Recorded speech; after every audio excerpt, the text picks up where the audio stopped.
Ladies and gentlemen, it is my pleasure to welcome you all to the 6th Annual General Meeting and Annual Session of Sportscom Industry Confederation, dedicated to the vibrant world of sports.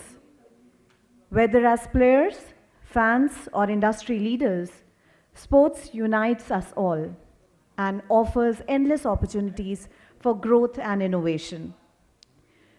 Today, we will dive into a series of thought-provoking plenary sessions that explore the future of sports. We'll discuss how to engage new age sports fans, the exciting game of Kho-Kho and its evolution, examine the employment and skilling needs for the evolving sports industry, reflect on India's rise as the next global sports manufacturing hub, and relevance of nutrition and drugs in sports. But before we get started, may I request all the delegates to kindly ensure that their phones are on silent mode and they need to be very interactive with our speakers. Without further ado, we will begin with our first session on new age engagement for sports fans.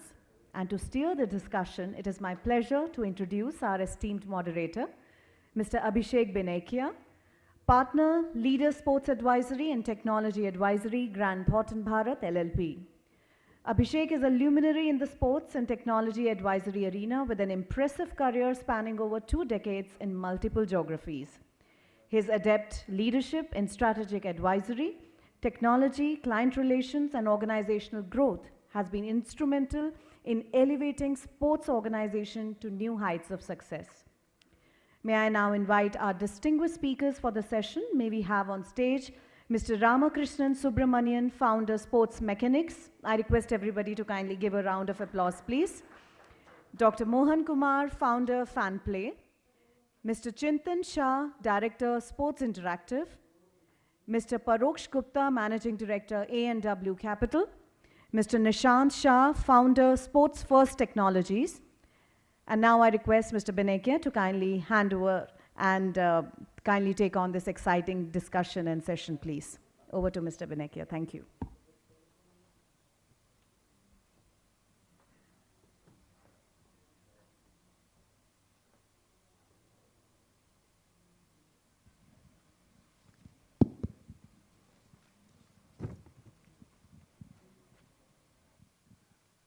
Good morning, ladies and gentlemen. Thank you for joining what promises to be a very exciting discussion on new age fan engagement, especially in the sports area. The way sports organizations have now started interacting with their fan base has drastically changed from what it was a few years ago. And a lot of that is in part to the advent of digital platforms, of new and emerging technologies like AR, VR, AI. And that's led the fan to change from what was a passive fan to a more active fan who wants more curated and personalized content to consume. And to continue that discussion, we have a very esteemed group of panelists today who are industry leaders in their own respective fields. Chintan, we'll start the discussion with you. So in the post-pandemic era, how have fan expectations changed in terms of what they want, what kind of content they want, the level of personalization? And how has that led to what we now call as the modern fan? Hi everyone, thanks Abhishek. Look, pandemic was a watershed moment in many ways for just the ecosystem, digital ecosystem in many ways. But when sport was not there for say 6 to 12 months, no live event happening, the attention span of fans shifted to digital. The consumption habits became predominantly digital, and once the sports came back, that habits continued, right? It is the behavioral pattern of sports consumption changed with the fans in the post-pandemic era. So pre-pandemic, when you talk about sports, it was about match day, right? What's happening on the match day? How do we engage with the fans? Basis what's happening in the field of play. I think that shifted to, and with also technology coming in, AI coming in, the match day narrative changed to experience day, right? So it's no longer just talking to fans and telling them about what's happening on the field of day, but they are there on different touch points, and how do you create an entire experience for a fan? Now that becomes critical, that what you do on social, what you do on your own platform, which is website and app. On ground, what are the experiences you can create? And the great part is a fan is present everywhere today. Even if someone is watching a game on the ground, they are on social, engaging with you, talking about what's happening in the field of play. Fans want to voice their opinion, they are a little more empowered. So I think from a passive fan, like you said, it's a very empowered fan who chooses to where they want to engage with the brand. You no longer can say, okay, I'll do 10 things on website and I expect all my fans come to the website and engage with us. It is about being there when the fans are and talking in their language and giving them that experience. No, very, very correctly said. And fans also want to be engaged outside of the tournament days, right? So I think that's become a very critical part of how do you keep the fan engaged in the off season. There's obviously monetization opportunities there as well. Excellent. Ramki, you're big into data and analytics. So talk a little bit about data and analytics-driven fan engagement. How is this driving that personalization and more contextual content that we spoke about that can help not only acquire, but also engage and then monetize this fan base? The acquire, engage, monetize, influence cycle, okay, that's the framework.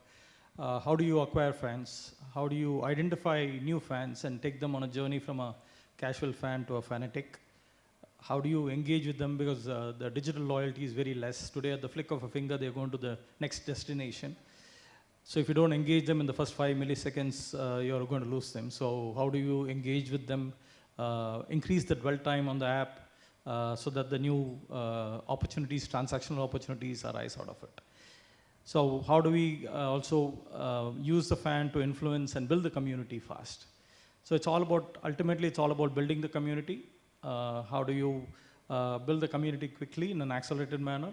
And most importantly, how do you monetize the community, the fan monetization opportunities? How do you exploit them with the new age technologies which are coming up, like blockchain, AI? All these are going to help immensely in changing the way fans experience the sport. Like Chintan was mentioning about the consumption patterns of the fans have changed. Everybody wants snackable content. Today, the fan goes in search of information. We want to reverse it back, saying the information should chase the fan. And that's how you're going to accelerate building the community as such. So that's a new possibility which you're trying to unlock. Absolutely. And just taking that conversation forward, Paroksh, you're into technology.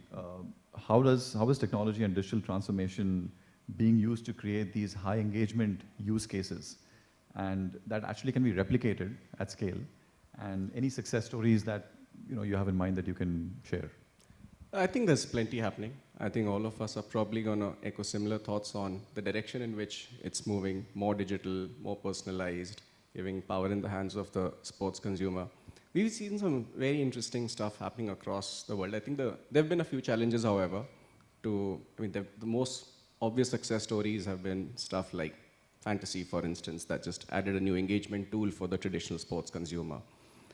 Right now, if you speak to a lot of sports fans, they're a bit dissuaded from the traditional commentary and linear broadcast, and they want the power to, let's say, choose the camera, watch in Bhojpuri, watch-alongs instead of a full match. So those directions, I think, are clear. The more you can engage them while they're watching on their screen instead of the TV is the direction. I think in terms of success stories, one challenge we've seen is everyone's approaching it from their vantage point. So a lot of tech players are approaching it very deeply to figure out what tech can do to create something new, which doesn't always lead to a use case that can be scaled or monetized. Likely if you look at the full value chain right now, and we are, to put things in perspective, coming off a decade where the rights holders and leagues have seen unprecedented growth in media values, to now at a point where the media broadcasters are the only ones losing money. Pretty much everyone's full of cash. And from their point of view, I think they're looking for solutions which are a bit more closely integrated to the core media delivery. A lot of examples and attempts thus far have been independent, isolated tech plays, which might in some way take attention and commercial value away from the core media, so they don't always see it in a synergistic way. I think what needs to be done is a more collaborative approach where the value can be shared across the various stakeholders. I think fans engage at times from a rights holders and leagues and teams perspective, but they don't at times really care as much about monetization. Broadcasters don't care if the fans engage or not unless it actually monetizes. So it's a bit of a chicken and egg. The broadcasters don't want to invest behind technologies. They are the ones who have the deep pockets because they don't know if it will yield the right results. The tech players are doing their bit, and I've seen so many platforms scrapping it out, trying to build interesting stuff, but they don't get the right support because it's the same chicken and egg problem. So I think there needs to be a more collaborative approach. Someone needs to believe in everything that's being said here, that there is a fundamental change happening in how a sports consumer consumes sports, and work towards finding use cases, test those out. I mean, these should be tested the way pharma tests their drugs. Is this working, not working? Is this only the ones that work should be stuck with, and then given a proper push to see whether it can yield results over a long enough period? Just trying out something new and hoping it works magic, I think, is a bit short-sighted. No, absolutely. And if you look at broadcast, and we can talk about cricket because that's where a lot of the money comes in. You see now commentary in multiple languages. Before it was very few, Hindi, English primarily. The other thing that I've noticed is that because the amount of money being spent to get those broadcast rights is so massive, they are now forced to figure out ways to now engage the fans more because they need more revenue streams to offset that investment. I think that's also fueling a little bit of... Absolutely. It slightly, unfortunately, adds a bit of a perverse incentive where unless it generates money in the next quarter or something, they just disregard it and discard it and don't give it the right attention, nurturing that it needs to maybe actually make a mark. So yeah, absolutely echo that. Excellent. So continuing on our emerging technologies piece, Nishant, again, you're into high tech. So how do you think emerging technologies like augmented reality, virtual reality, mixed reality essentially are enhancing the fan experience both inside and outside the stadium? 100% correct. Actually, I'll take this in two ways, right? I'll tell about the opportunities and the challenges in the adoption. So I think the opportunities are immense now just because the amount of data available now was never there before. And that's why the ChatGPT and all the major LLMs and AI models are coming up now because a lot of data is available to everyone, right? So that creates an opportunity to create seamless experiences, and that's true for sports as well. So I think from in campus, I mean, we have also built multiple solutions for this. But what happens is it starts from, let's say, as we are discussing, right? You park your car and you enter into the stadium. So the emerging technologies starts there and then, right? Where you don't need someone to, let's say, validate your ticket. You enter into your stadium, you get your seat. There is a, let's say, VR assistant which guides you where you have to sit. And then you see the overall match experience, and you have your VR assistant as well in terms of helping you with the stats, helping you with the data of the previous matches. So I think that is the level of personalization which is happening, and still it's just beginning, right? I mean, the biggest advantage of all the technologies right now is personalization. And I think that is going to expand more and more due to AI, due to, let's say, the smart devices, what everyone is owning right now. And if we talk about VR, it's altogether, let's say, newer vertical, right? So what happens is, if you create a stadium of, let's say, 2,000 people, still, or let's say 20,000 people, still only it can occupy 20,000 people. But imagine a virtual stadium where anyone can have the same thrill and feel what you are having in the stadium. So that is priceless, right? I mean, maybe 1 million people can see the final match of India and Pakistan in the stadium with this technology. So I think there is a lot of opportunities in that, and with the newer devices which are coming in by Meta and other players, they are fantastic. So even right now, I think NBA has done their own virtual metaverse as well, metaverse experience for one of their few of the league teams, and it was tremendous. I mean, they also did this survey, and the beta users told that it was exactly like seeing the match from the stadium. So I think earlier we were thinking it is far away, but I think we are very near to a space where we can also enjoy the stadium-like experiences from our home. And yeah, again, I mean, we have to see as an ecosystem how India can contribute to this global technology revolution, what is happening in sports. Right, and I mean, one of the reasons I think that if you look at leagues in the US or Europe, they're able to provide fantastic in-stadium experiences is because the owners or the team owners own the stadium, they own the infrastructure. I think that's a big challenge here. Correct. Correct, 100%. But we have one unfair advantage as well, right? So we have so much technology talent available in India. So even the experiences in those stadiums are built here in India, right? So I think we have to see how we can utilize the same things in our ecosystem as well. Correct. Takes intent and a little bit of money, I suppose, yeah. Mohan, so obviously you're big into semiconductors and all that. So we see a lot of sensor-based technologies. And you combine that with AI and ML algorithms, gathering player data. In fact, I did that in my previous life at Sportscom, and then that data is used to create curated experiences, for fans. So talk to me about some use cases where you've actually seen this implemented across any sport. Yeah, thanks. Sorry for dropping in late. Got delayed in the flight. So, yeah, so we have been trying to put these sensors, wearables especially, on players and on fans. Our first project actually was way back in 2019 with the South Africa team. They were playing the World Cup in Japan, and they wanted to connect the fans in real time and look at their emotions. And South Africa went on to win the Rugby World Cup, right? So that was our first project, and when we did that, I think people here became okay to try it out. So CSK was our first team, tried out the emotions of fans, and then how do you churn that? Because now you can personalize data. You are getting first party data. You're not getting social media duplicates, right? On the other hand, our objective to put it on players has not been very successful because of the BCCI has some rules against that. We have been trying since 2012 actually. Our first trial was in Indo-Pak match, T20 World Cup, not the World Cup, T20 first match in India, but we were never successful in getting that going, right?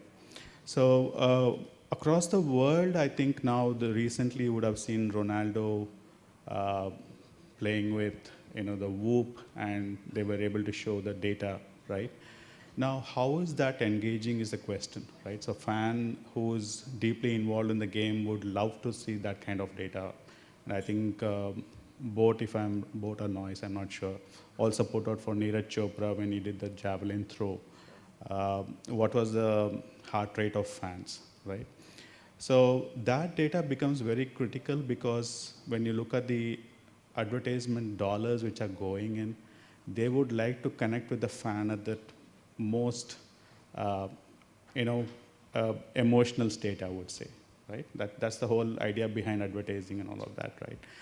Otherwise, it's like spray and pray kind of thing. So yes, I think across the world, I'm seeing a trend in terms of sensors coming on the players and also on the infra, right? If you have seen Wimbledon and Olympics, in fact, in Olympics, we saw the heart rate of the archers in real time, right? So those things are coming in, but adoption is pretty slow because there is not a pull for this kind of data, right? Yeah. So that's interesting because we were having a conversation on the accuracy of sensor-based data versus today on, let's say, computer vision or camera-based technologies, which is where a lot of the analysis comes from.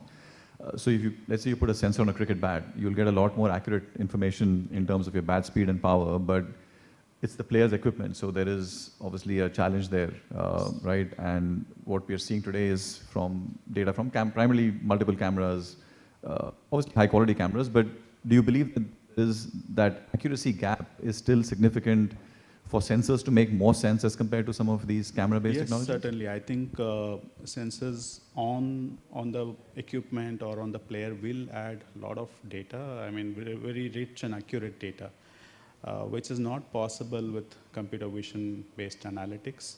There is certainly a case for it.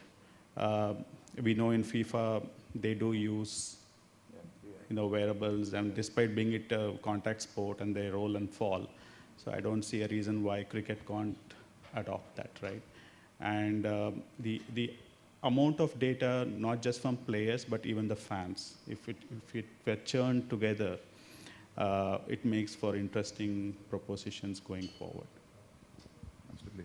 So let's now talk about monetization of how do you monetize fan engagement. So Chintan, how can sports organizations balance creating that premium experience for their fans while also maintaining free content so that you can engage a much broader audience? Yeah, I think, look, we first need to understand the sports ecosystem in India and the dynamics that are there in it, right? So, like you mentioned at the start, unlike, say, US, UK markets, we have only 3 months of in-season, maximum 4 if you take Kabaddi into play. And there's a huge off-season period that we have to deal with, where it becomes incredibly difficult to keep a fan engaged because there is no relevance. In cricket, there's still some relevance because those players are playing for India and their respective countries, and you can talk about that. But what about, say, Kabaddi? What about Kho-Kho, right? What about other sports where we don't even see those players after the in-season ends, right? So once you understand that, and there are different dynamics at play, both during the in-season and during the off-season. I think in-season it's little easier because there is relevance, like I said, and social media plays a big role during the season because, look, social media today has become conversational. It's about moment marketing. Even if you see your own feeds, you don't necessarily see posts of your pages that you follow, but what is relevant at that point in time and linked to your consumption pattern, that's what is being seen on social media. So same thing sports teams have to do, where they need to stay relevant to the topic, be in the conversations with the fans, and that's how you build fan affinity during the season, along with, of course, the other experiential products that would be there on your own platforms, on ground, etc. I think the challenge is the off season, and I think in the challenge currently, and like Nishant mentioned, the opportunity is data, but the challenge is we don't know our fans enough. Social media doesn't give you the deep level data about what the fan motivations are eventually. But say, for example, IPL teams, you take Mumbai Indians, they would have millions of app downloads, millions of people coming to their website to consume that content. Do we know who those fans are, right? What are their motivations? What are their consumption patterns? Because if you know that, then you can create personalized, personalized communication. There is no spray and pray like Mohan mentioned, right? I'll give you 2 examples, right? Say, for example, we have a Mumbai Indians fan. One follows Rohit Sharma. It's at, the age group is 35 to 40, likes to consume deep level data content. And predominantly the behavior is to watch long form articles. The second is Hardik Pandya fan, who is a new age fan, who wants to consume a lot of experimental, products on your website and app. Now the communication that you can send to both of them is very different. And that is the beauty of data, because data will tell you what a fan wants, and you can be at the right place at the right time. That is what the play is during the off season. That's how you really build the communities for future. No, absolutely, and privacy is a very important facet. Nishant, you worked on AI. How do you balance innovation using technologies like AI while also ensuring that data privacy concerns are addressed? Correct. I mean, it's very big challenge for sure. And there is also other challenge with AI, which is happening right now, is hallucination, right? So I mean, it is getting lot of data. It is not able to filter out as well what is right, what is wrong, right? So yeah, I think that is a challenge right now. So there are multiple ways. I mean, we and other people are trying to fix it. Is how to remove, let's say, PII, personally identifiable information, from the data feeds, right? So that it is not directly related to a user, but at least you get the persona of a user. So that is one way of doing it. And other ways, I mean, continuously fine-tuning the AI models to make sure that, it is not hallucinating. But as it is comparatively very newer as a technology, these challenges are not that fixed yet. But definitely there is a huge concern about data privacy security across the globe, and in fact, even EU legislated recently that if it's ChatGPT or any other LLM, open LLM, cannot just take data from internet and all the sources. So, but I think that is a big challenge, but yeah, we'll figure it out. Fair enough. Ramki, coming back to Chintan's point on monetizing, especially during off-season, this is where I believe sort of technologies like blockchain can come in and play a key role. Any examples of any creative monetization strategies using some of these technologies? Yeah, one of the untapped areas is the fan monetization. How do you create a smart fan? Most important thing is in the community, I may be operating under 5-6 social media handles, but how do you identify how many unique fan followers you have? Because the data can be misleading sometimes, because if I operate under 5-6 handles, it is not 6 fans, but only 1 fan operating under 6 handles. So how do you identify that unique fan? How do you tokenize the fan, which blockchain can help in terms of tokenizing the fan, creating a unique fan ID, and how do we create the fan persona and serve them content in a very personalized manner, and create a lot of cross-sell, upsell opportunities within that. So once the fan tokenization kicks in, then it opens up a whole lot of new possibilities. Rightly said. Proksh, just comparing India versus or Indian fan engagement when we talk about broadcast or teams versus what we see globally. So where do we stand? Where do Indian broadcast and team-driven fan engagement stand vis-a-vis some of the top world leagues, NFL, NBA, EPL? Well, a lot of dichotomy over there. So I think you speak to any global organization, take the Olympics, take Real Madrid, they'll all say India is always first or second in whatever internal charts we pull up. It's exactly the other way when it comes to monetization. So I think we're coming from a very different point when we look at how to address monetization of fan engagement in India versus the rest of the world. Unfortunately, we are so used to, we've been spoiled to watch everything for free, that right now I think more basic problems need to be solved for the Indian fans, that they need to pay for something as entertaining as IPL. So I think that will be a good starting point before we can get to a higher level of sophistication of how they pay for other enhanced engagement features. If you were to look at other ways which have been successful overseas, which can potentially be replicated to India, I think there are a few examples which are worth considering. I think gaming's been a good example that traverses across sports, across markets, which has acted as a pretty sustainable, monetizable digital twin to most traditional sports, and solves for a lot of things. It gives you access to a newer demographic. It allows for year-long fan engagement. It allows you to take on the persona of playing as Virat Kohli while you're playing the game. So I think that's certainly one which I'd be keen to see being replicated in the context of India and hence cricket. I think for a lot of the others, we are at a different place in our journey as a customer or a consumer compared to the overseas market. Also, some of the points Chintan mentioned that unfortunately, we don't have competition either for the league or the broadcasters in India. Whereas in US, the US sports are competing among themselves, and that's driving innovation. In Europe, the leagues are competing among themselves with other European leagues as well as other sports within the nations, which is driving competition. And that competition leads to innovation, which creates the edge. In India, I think, rather than suddenly jumping on what can be monetized, we need to consider a more basic question. What is it that can lead to enhanced engagement, firstly, which is indisputable? I think anything that leads to enhanced engagement will lead to higher monetization, at least, if not through user commerce, at least through better brand value, better advertisement possibilities, just some form of ad and sponsor-driven monetization. I think user monetization has not been so straightforward for a sports fan. I think there are examples we can draw. Again, if I were to take gaming, it's proven a very interesting space where the user actually engages and indulges in commerce in various ways. They do tipping, they do microtransactions, they buy digital goods, they buy physical goods, they buy gaming coupons, they pay for freemium content, they pay to participate in esports tournaments. So it's a very multifaceted monetization approach when it comes to gaming in all markets, including India, for a large part. So I think there are plenty of examples that we can draw, but for a more traditional sports fan, I think we are at a very different phase in our evolution still. So, see, cricket, at least in India, has the money, right? We can argue other sports don't have the investments coming in, the stakeholders don't make enough money.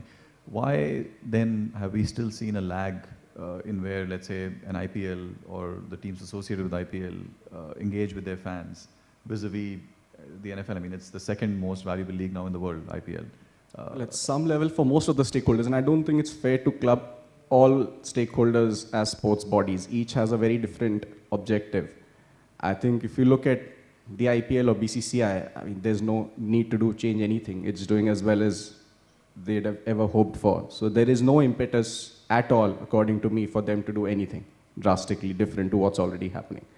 Look at the teams. I think teams do have a bit more onus, but at the end of it, a bit of it is kind of to build a bit of a brand value, gain a bit of an edge, but none of it actually impacts their P&L. They're all making a lot of money, and beyond a point, they don't care. So ultimately, the only ones who really care and need to give this a push are either the broadcasters or the fans need to kind of show up in a way that forces the stakeholders to take more drastic measures. But if everyone's going to tune in and watch, there's no impetus on anyone to do all that much.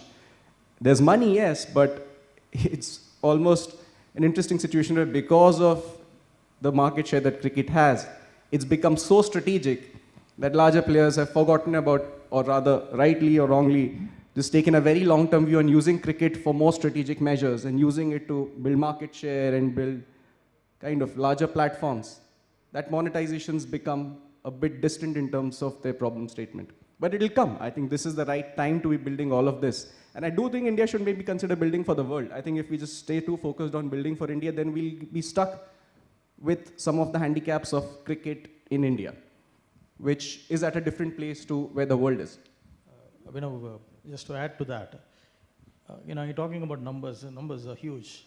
When I was amazed, I was at the Sportscom meeting, and I think in one of the, I think it was SIM, one of the events, they said 35 million participants. And you have the data of 35 million participants, and then any brand will come to you at any point of time, right? So that's the kind of volume you're talking about. And if you collect the data, and if you, everybody talks about putting their thing on the social media, YouTube and all that. And, do you own the fan?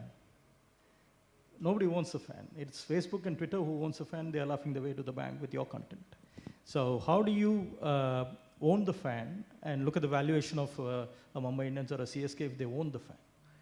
So how can you create a property where the fan come, and you need to create a fan destination for them to come and enjoy and celebrate the sport which they are involved in. And then it leads to a lot of other commerce happening around that. So, it boils down to what you're saying is an intent to want to put the fan at the center of your experiences versus the need to be able to do so, right? And the money is there primarily from broadcast rights, but it's not like the broadcasters making money. They're actually losing money, right? So it's putting in 40,000 crores. They're not going to recoup that.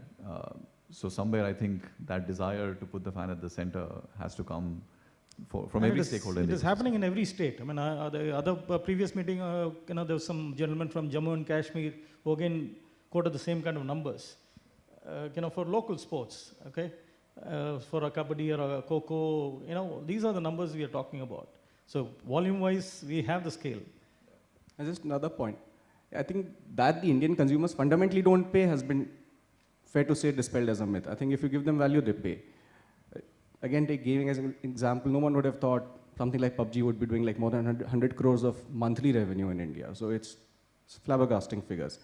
Another more recent example in sports is just look at how willing the consumers have been to pay for ticket prices for IPL or World Cup, but say take IPL as a more relevant example, that have grown like at least 3x in the last 4 years, and the stadiums are still full.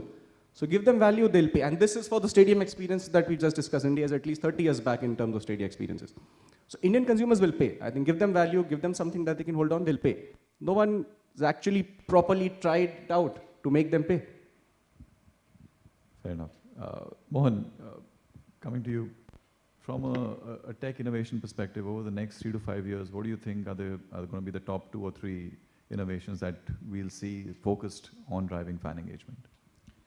Yeah, I think what he said about keeping the fan at the center of that universe is matters a lot, because I have a different take on the privacy topic also, which we spoke. I think fans are okay if you use that data positively, right? I mean, if you, fans want recognition at the end of the day, right? I mean, they want to be known as the famous fan of so-and-so team, and they have supported the team, right? Now, coming to the off-season monetization, we have tried few experiments with teams like CSK. You know, we said off-season is actually a longer than the on-season, and on-season is so crowded with brands that none of the brands stands out. So can we have a connected service, right? Can we give, let's say, CSK Fitness Challenge, for example, and then we gave them wearables. Fans loved it, right? But then we have not got to a point where we could monetize it properly, right? We have tried that with even Kerala Blasters football team, and they were much more passionate than the CSK fans, right? So as he said, I think fans are willing to pay for value. We are not far away from fans, you know, taking services from the team. But the flip side is we found that you know, teams wind up after IPL, right? There's a skeletal staff which is available to actually, they'll be planning for the next IPL. So that has been a challenge. But I think in terms of proportion, if you see, teams probably earn 10% of their overall broadcast revenue share in terms of merchandise and all of that. You find duplicate jerseys on the platform and so on, right? So in terms of monetization, it has been quite a challenge, but I think we will get there. The third point, as you just asked about, you know, the future, I think, yeah, as I said earlier, it's all kind of coming together, and I think the broadcasters and teams have a lot to gain if they take up innovations. You know, the brands are anyway pumping in money, right? Now, if I want to go to a brand and say, okay, this season you spend 5 crores, next season you have to spend 10 crores. Now, what's that 5 crore jump you're offering, right? Today, we don't see that. Unless you bring in tech, like you have Super Bowl, one full day is just millions of dollars spent, right? And people look at it eagerly, you know, all the ads and everything, right? So there's a story which is built around that. I think, as Ramki said, I mean, there's huge volume of data, right? And I think we should be leading the world in putting this tech innovations forward, which we aren't, unfortunately, because people are okay with what they are getting today. And they don't want to lose by doing something different, I suppose, right? So, yeah. So before we open it up for questions, one common question for you. One thing that you'd like to see changed within the Indian sporting ecosystem, whether it's broadcasters, sports teams, any other stakeholder, when it comes to fan engagement? We'll start with you. So I made this point earlier, but I think there has to be a focus of, like Ramki mentioned, there's so much data out there. We need to put in effort to know the fans better. I think we don't know who our fans are across different sports, different properties, and that leads to lack of monetization, that leads to developing products that are inherently that fan wants. So I think once we know the fan, we'll have multiple avenues of product innovation, content innovation. So that should, and I think glad to say some of, in the, at least the cricket ecosystem, some of the larger players have understood it and they are on that path. But it's a cycle. You can't know millions of fans in a day or two, right? It's a process. In a year or two, I think you will see much more monetization driven, backed by knowing your fans better. Paroksh. Yeah, I think fundamentally a shift in how isolated stuff is happening on trying out various things has to be a more concerted effort. So there needs to be some forum or an effort to bring the stakeholders together and do this together with a slightly more long-term approach. I don't think sporadic efforts of some innovative feature here, some AI angle there are really going to scale up.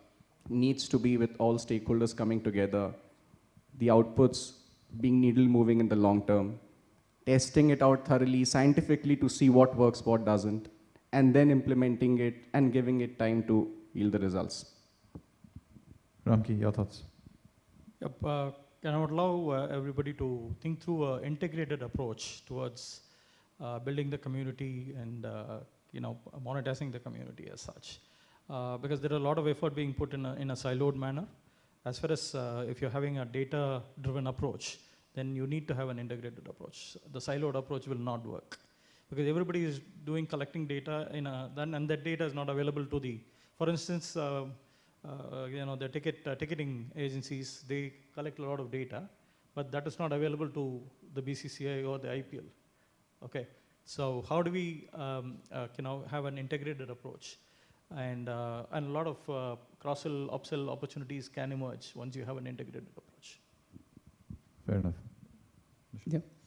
So I think it is, again, it is how to create a 360-degree experience for sports. I think that is where we should focus more on as an ecosystem, right? So from in-stadium experiences to in-house experiences, right? How it can be made better and how to create more touch points to engage, let's say, your fans more and more. And I think this is not maybe that relevant, but we should also empower people to play more. So I think if we as a nation, we play more, we'll be more enthusiastic as fans. So I think that is also one factor we should also consider in. Well said. Oh. Yeah, I'll just add to what he said. I think Nishant said, I think at the grassroots level also, I think this thing has to build because at the top you have anyway the IPL, it'll survive, it has its own stuff to go. ISL, I believe, is not doing great, and none of the other sports are doing great. So I think there has to be a focus on perhaps non-cricket sports a lot more.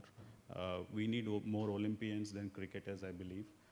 So I think there has to be a grassroots movement towards liking sports, cheering for athletes, and I think if that comes, then we are looking at the next billion, of the fans, right, to engage.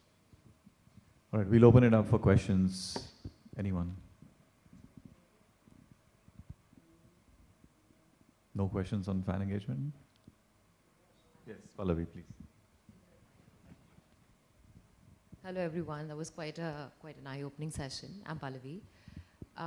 Okay, there's a bit of a understanding required at my end. Now, as a consumer, I always think India as a country lacks that sports fanaticism, right? Like, probably there's not enough for consumers to consume outside of cricket, or there is not that kind of passion, that kind of legacy fandom that exists in our country. While you look at Barca, Manchester, you look at NBA, people wake up at night, people travel, they spend shitloads of money to go and see the matches here and there, and starts at an early age.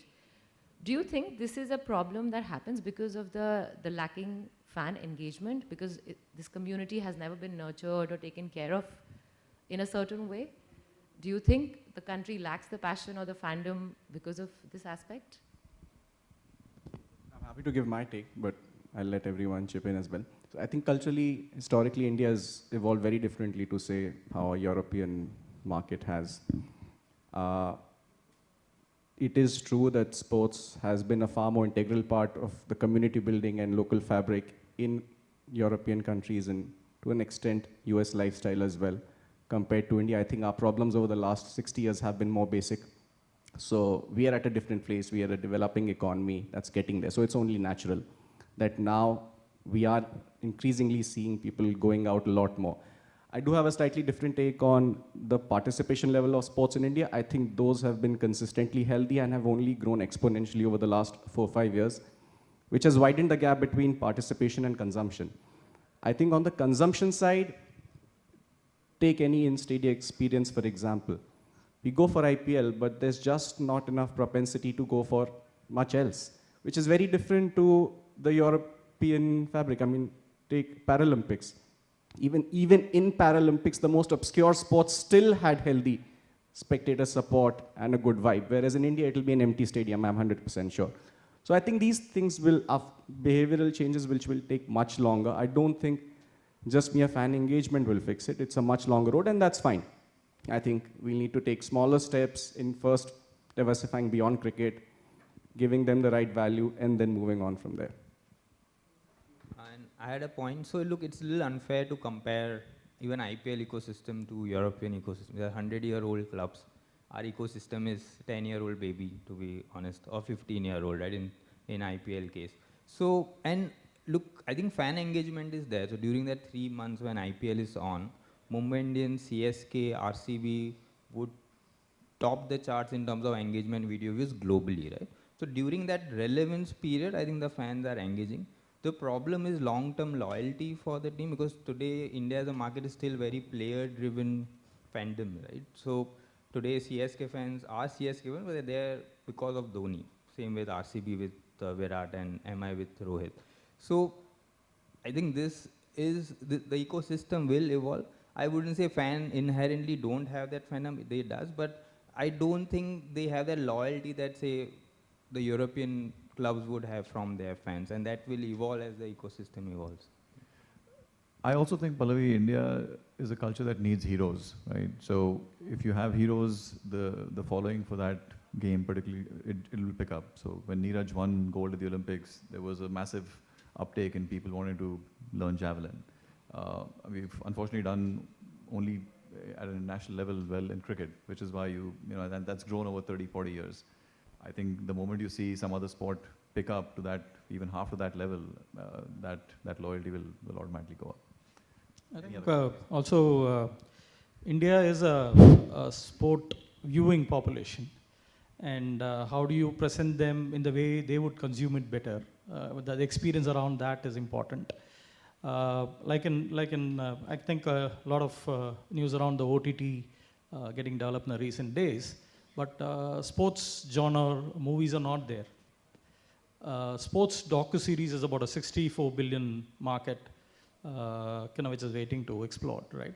And we don't have much of, some movies have come up in the recent days, but there is more opportunity to look at a sports OTT kind of a setup. Yeah, I just want to add a little bit with my experience. In India, if you see, what I feel, the fan base is not much increasing, because if you take any IPL team, every year their sponsor's logo change. So he is always confused. Most of the time, it should be long-term association. Like if you see the European club, the sponsors are going to remain same, fan base is intact. So this is just my observation. I want to know how we can get such kind of data, which Krishnan Saab was telling, which can be used by the other sports industry people. The data which is available with you people. Any ideas how we can get? I think we have to look at all the sports governing bodies should look at the approach of collecting the data in a very structured manner. Probably we can make use of the DPI infrastructure which the government has set up. That can give us a whole lot of data. From there we have to find out who the fans are and what your interests are in which sport, and serve content accordingly and curate the fan, and from a casual fan to a fanatic. That's the key to success. And on the related point, which has been mentioned a couple of times, that fans are more attached to heroes versus teams. It's true. And linked to how IPL has grown, it's very recent. But let's not take away, that is one of the key reasons IPL works. That every night, India is a winner. And if it were the European way, then it's only 8 cities. The rest of the cities would feel less attached. So the way it works is an integral part of IPL success. That long-term, yes, fan loyalty will build and will be more about the clubs and fans, I think will happen. All right, I think we're out of time. So thank you very much, all of you. It was a very engaging discussion. I hope you all enjoyed it. Thank you. Thank you. Yeah, so I would now request Mr. Benekia to kindly present the mementos to our distinguished speakers, please. Can we have the memento for Mr. Ramakrishnan Subramanian, founder, Sports Mechanics? I request everybody to kindly give a big round of applause, please. That was quite an insightful session. Dr. Mohan Kumar, founder, FanPlay.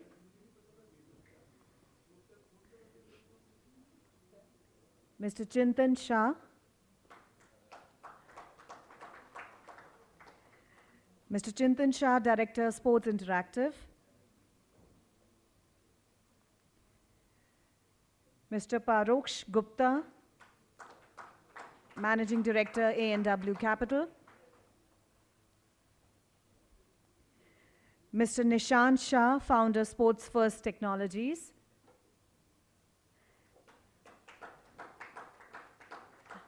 And now may I request Mr. Ramki if he can present our memento to the distinguished moderator, please. Mr. Benekia.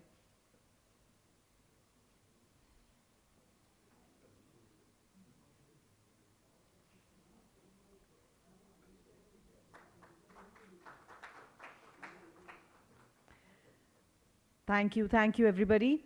That was quite an enriching and exciting session. I would request everybody to be seated. We'll be beginning with our next session with the Kho Federation shortly, which is again going to be a really interesting session. I request for the changeover, please. Thank you.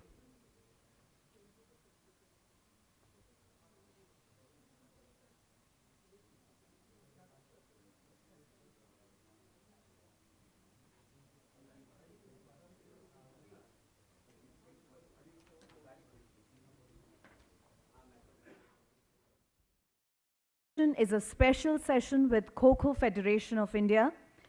We have with us Mr. Rishikesh Joshi, the moderator for the session. Mr. Joshi is a national level swimmer himself, and he founded Sports for All with the rallying call of Ab Jeetega India.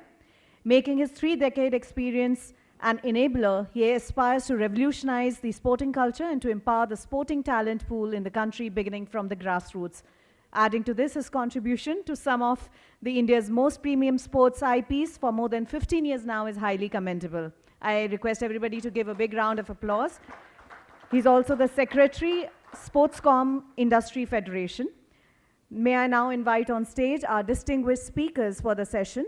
Mr. Sudhanshu Mittal, President, Kho Federation of India. Mr. M.S. Tyagi, Secretary General, Kho Federation of India. Mr. Sumit Bhatia, National Coach, Kho Federation of India. Mr. Ashwini Sharma, National Coach, again Kho Federation of India. Ms. Nazreen Sheikh, Arjun Awardee, Captain India Women's Team of Kho.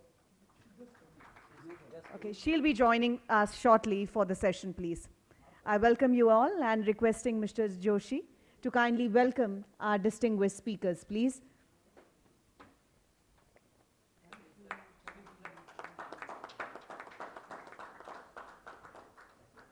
May I request Mr. Joshi to kindly welcome Mr. Tyagi, please, now.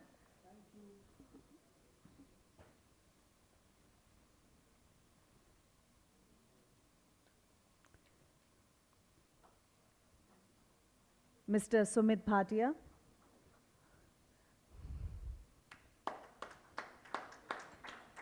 Mr. Ashwini Sharma. Welcome, sir.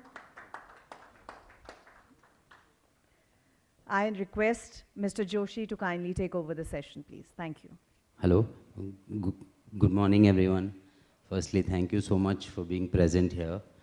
I'll take the first minute as the representative of Sportscom, a body that is very close to our heart, and myself, Jalaj Bhai, Vidush, Udit, who's not here today, but Vivek sir, and Kavita, Yash, and the entire team consciously took this decision this year to not keep the AGM just bound, to the members or to the office bearers, but actually put it out there for a larger section of the industry. Since we have such a beautiful presence out here today, I'd urge each one of us to play a larger role at Sportscom going forward, such that we can do more and more and address and incorporate a wider section of our sports industry, which is like one big family. We keep hearing, in the previous panel from Paroksh and Ramki and everyone, that more integrated approach. I think as an industry, if we can have a more integrated approach, that's the starting point for every collaboration. So yeah, that's a little bit on behalf of Sportscom. So thank you so much, Sudhanshu ji and Tyagi ji and the entire team, for gracing us with your presence. I'll start with Tyagi ji with the obvious question. I think everyone out here knows the sport of Kho. But sir, माटी से mat तक का सफ़र कैसा रहा है, और वहीं से शुरू करेंगे आप। Good morning, everybody. Really, we are proud feel कि हम लोग खो-खो के साथ जुड़े हुए हैं. Kho kho is our indigenous sports, जो हमारी अपनी पहचान है, चाहे वो कल्चर एक्टिविटीज़ हैं, चाहे हमारा वो फोक डांसेस हैं, चाहे दूसरी कोई भी चीज़ है, तेरा 100% साइंटिफिक बेस्ड है. और जो हमारे पूर्वजों ने जिस चीज़ को बनाया है, मे बी वो कोई भी चीज़ है, चाहे खाना है, रहना है, everything is the scientific based. तो ये जो स्पोर्ट्स है, जितने भी इंडिजीनियस स्पोर्ट्स हैं, पर्टिकुलरली मैं खो-खो के बारे में बात करूँगा. खो-खो इज़ 100% साइंटिफिक बेस्ड, चाहे वो हार्ट से ले लीजिए, फिटनेस से ले लीजिए. तो इसको बढ़ाने के लिए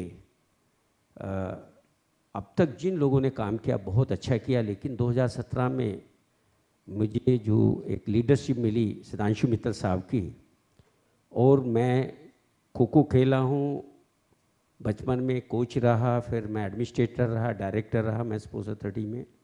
तो इन सभी चीज़ों को देखते हुए मैंने सर से रिक्वेस्ट किया कि सर ये हमारा जो गेम है, इसको हम किस तरीके से वर्ल्ड वाइज इसे बढ़ाएं जिससे इसका लाभ पूरे यूथ को वर्ल्ड वाइज हो. तो इनकी मेहनत से, इनके आइडियाज़ एंड इनका जो एक सोच थी, उससे आज खो-खो पूरे विश्व के अंदर जितने भी रीजन्स हैं सभी के अंदर खो-खो खेला जाने लगा है.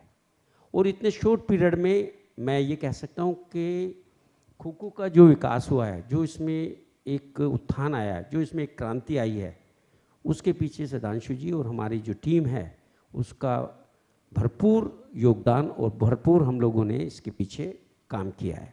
आज आप लोग जो हमारा इंडस्ट्रीज़ है, इसका भी जिम्मेवारी बनता है कि इसको किस तरीके से हम लोग आगे ले जाएं.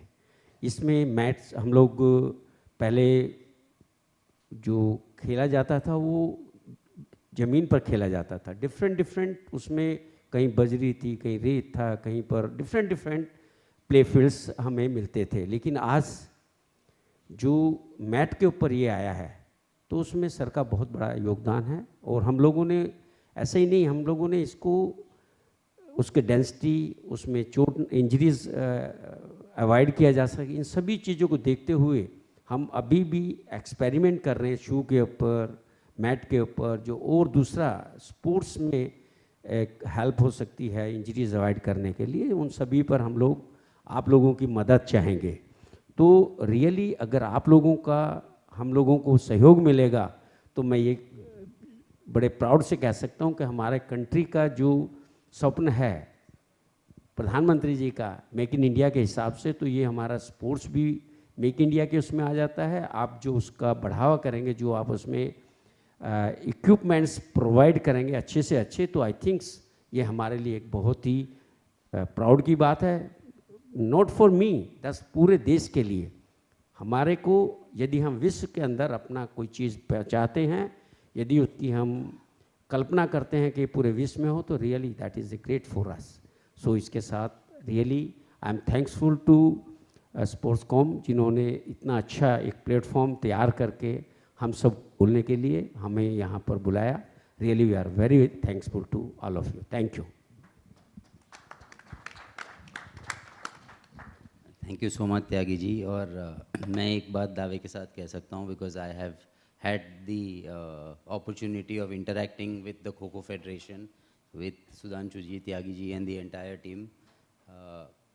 One of the better run federations in our ecosystem, and I think they are more than open to listening to and incorporating as many ideas of, you know, technologies, fan engagement, growing the game, participation. So yeah, I think I'm not someone who will just say things, but I've actually experienced it, so that's why I'm putting it out there. But sir, to you. पहली बात तो I must compliment Sportscom. This is the platform which will accelerate the growth of sports in India. हमेशा किसी भी field के लिए एक apex body चाहिए होती है. to which you can look up to. Technology है, स्प्रेड है, मतलब कोई भी स्पोर्ट्स से रिलेटेड आइडिया जो होता है उसके लिए कोई एक एक्सपर्ट बॉडी हमेशा चाहिए होती है जो कि होलिस्टिकली उस गेम को कम डस्टिंग. That's my captain. A big hand to her please.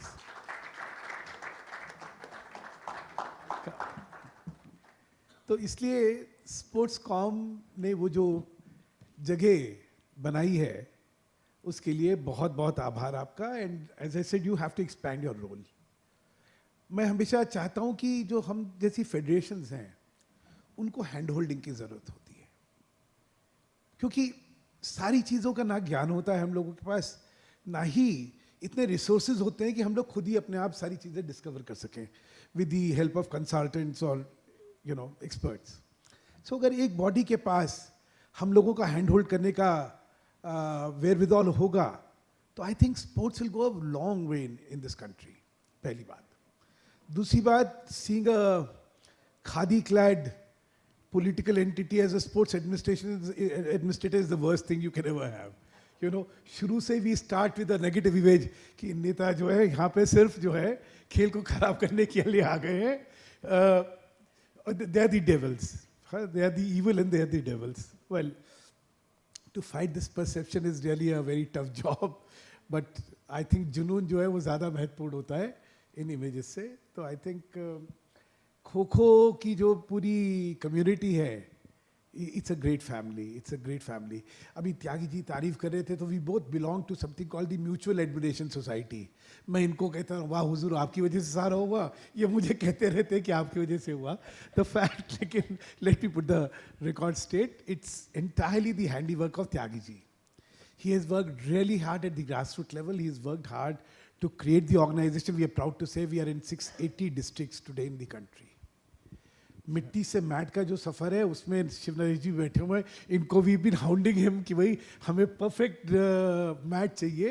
Tyagi ji has worked, I don't know, he spent sleepless nights and been to this place and that place. जैसे इन्होंने कहा डेंसिटी के बारे में कि भाई मैट की density is very critical to us. जो उसकी लेयरिंग है वो क्रिटिकल है. स्पीड भी कॉम्प्रोमाइज़ नहीं होनी चाहिए और इंजरी भी कैसे बचाई जाए. ही सेट दी टारगेट कि भाई हमारा जो खिलाड़ी है, अब नसीम यहाँ पे है, इनकी खेलने की लाइफ जो है वो अनफॉर्चुनेटली 5-7 साल से ज़्यादा नहीं होती है. दी एफर्ट इज़ कि भाई ये लाइफ 15 साल कैसे होगी, और ये तभी होगी जब इनकी इंजरीज जो हैं they are taken care of. We have on our end tried a lot of things. Rehab के लिए we are in in association with one of the top clinics in Dubai, globally acclaimed clinic, and मतलब चीज़ें वो हो रही हैं. प्रश्न ये है कि एक तो it's a matter of honor for me कि खो खो को स्पोर्ट्सकॉम में बुलाया जाए. That's a vindication to the effort we are making. Thank you all so much for this vindication.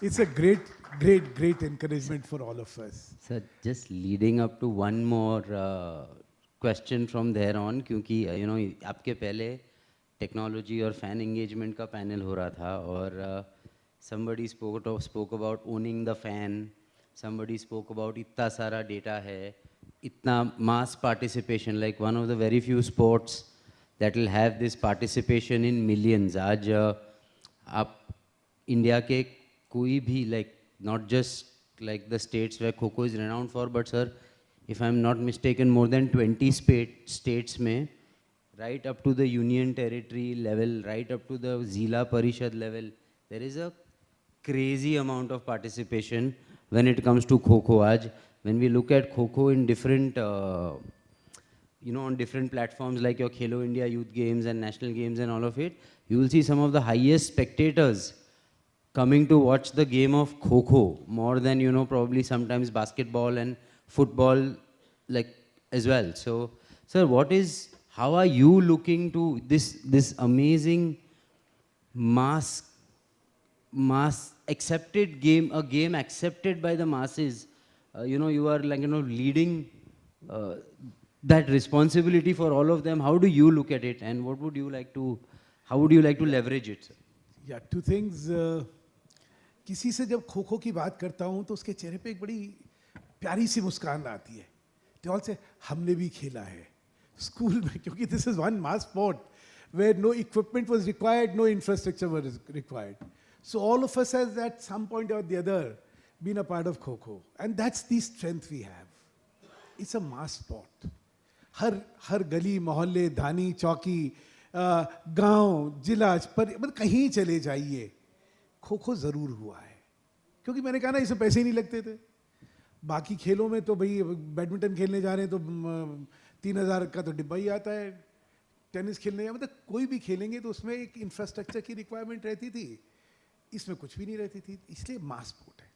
लेकिन क्या हुआ, मास स्पोर्ट होने के बावजूद इंडिजिनस गेम्स का जो ग्लैमर क्रिएट होना चाहिए था वो शायद कहीं रह गया.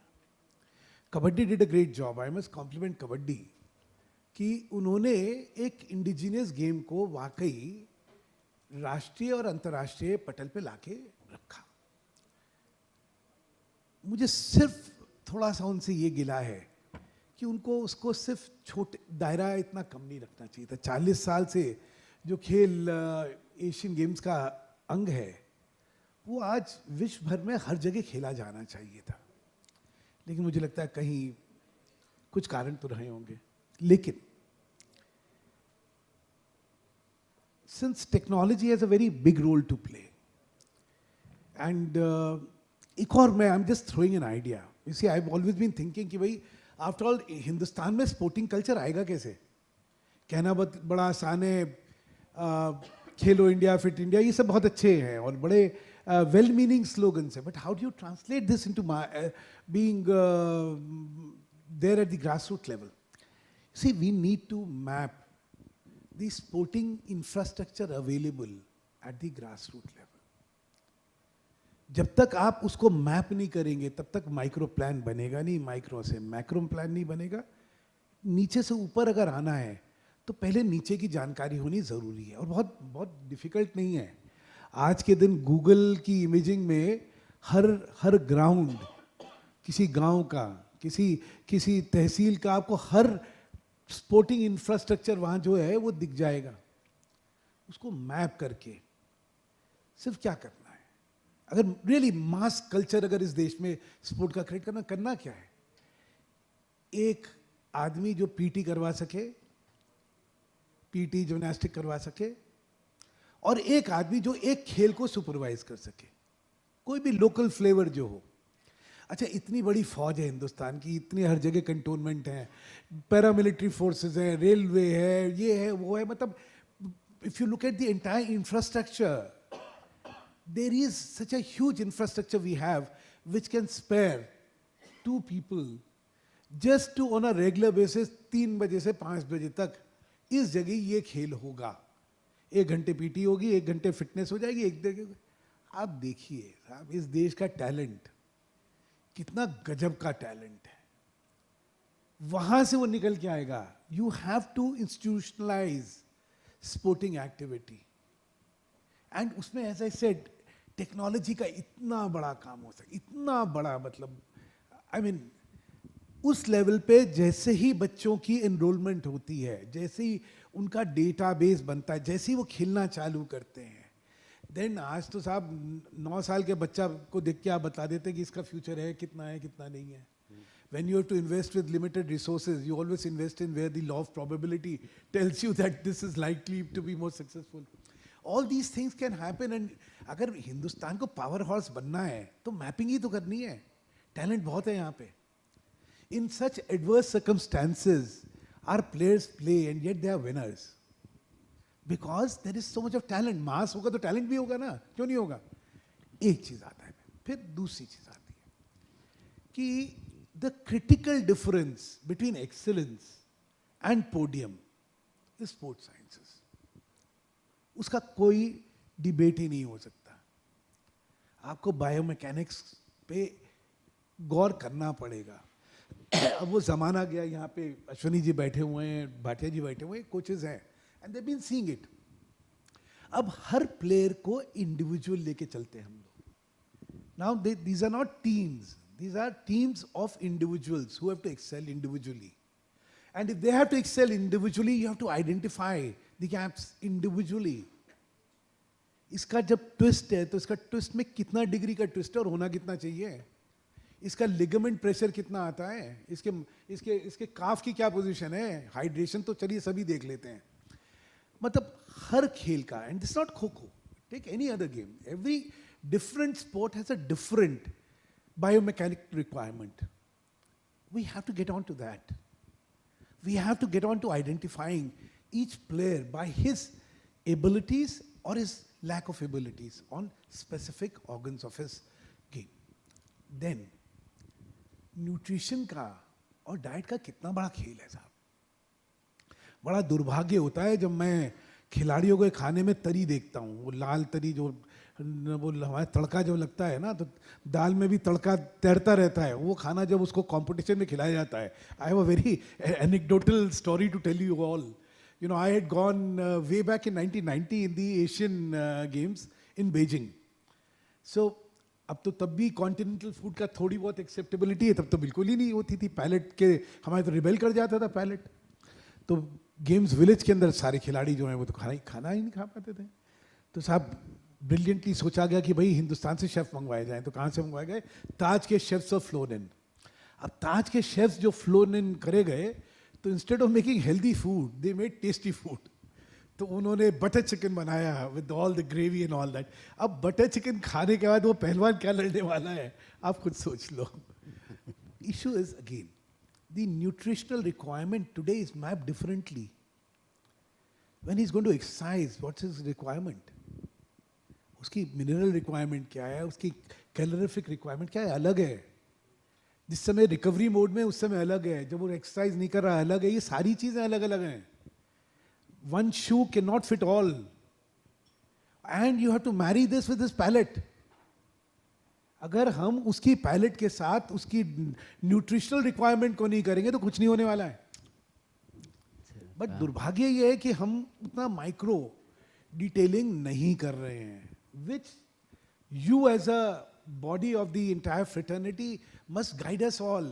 Tell the federations, make champions out of all these things. Sports psychology, तुम्हारी जितनी फिजिकल फिटनेस उतनी तो मेंटल फिटनेस ज्यादा चाहिए आपको. ये है ना, इसको पूछिए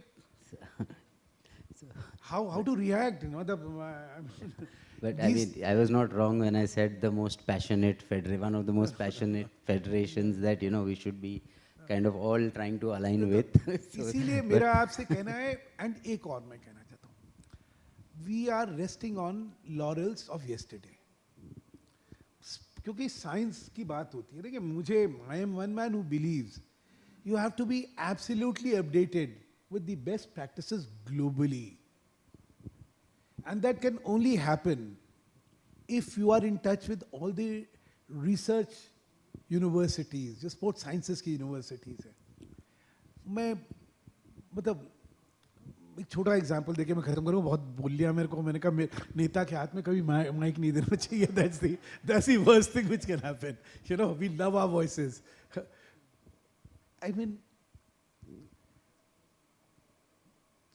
बायोमैकेनिक्स में मशीनें लगा दी हैं और सिमुलेट कर रहे हैं स्टैटिक,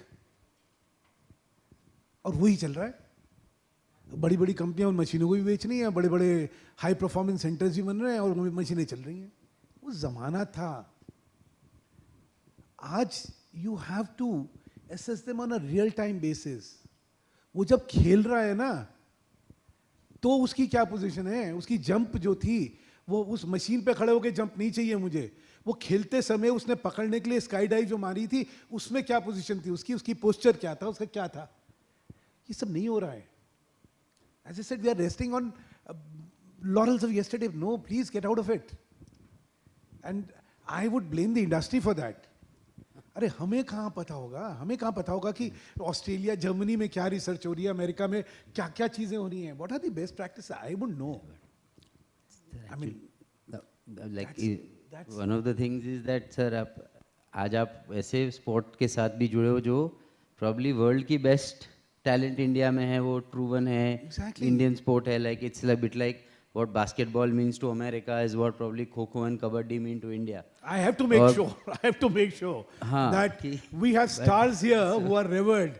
देखो, I am not competing with cricket, I mean that's the national religion, उसका मैं कुछ नहीं कह सकता, धर्म परिवर्तन नहीं होते हैं, लेकिन I mean, I want a Nasreen to be a star. When she goes out, people should flock her and take her autographs and take her interviews.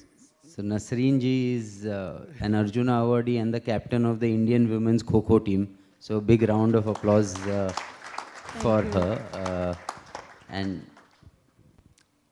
आपकी journey as a women Kho player and then associated so closely with the federation as a captain.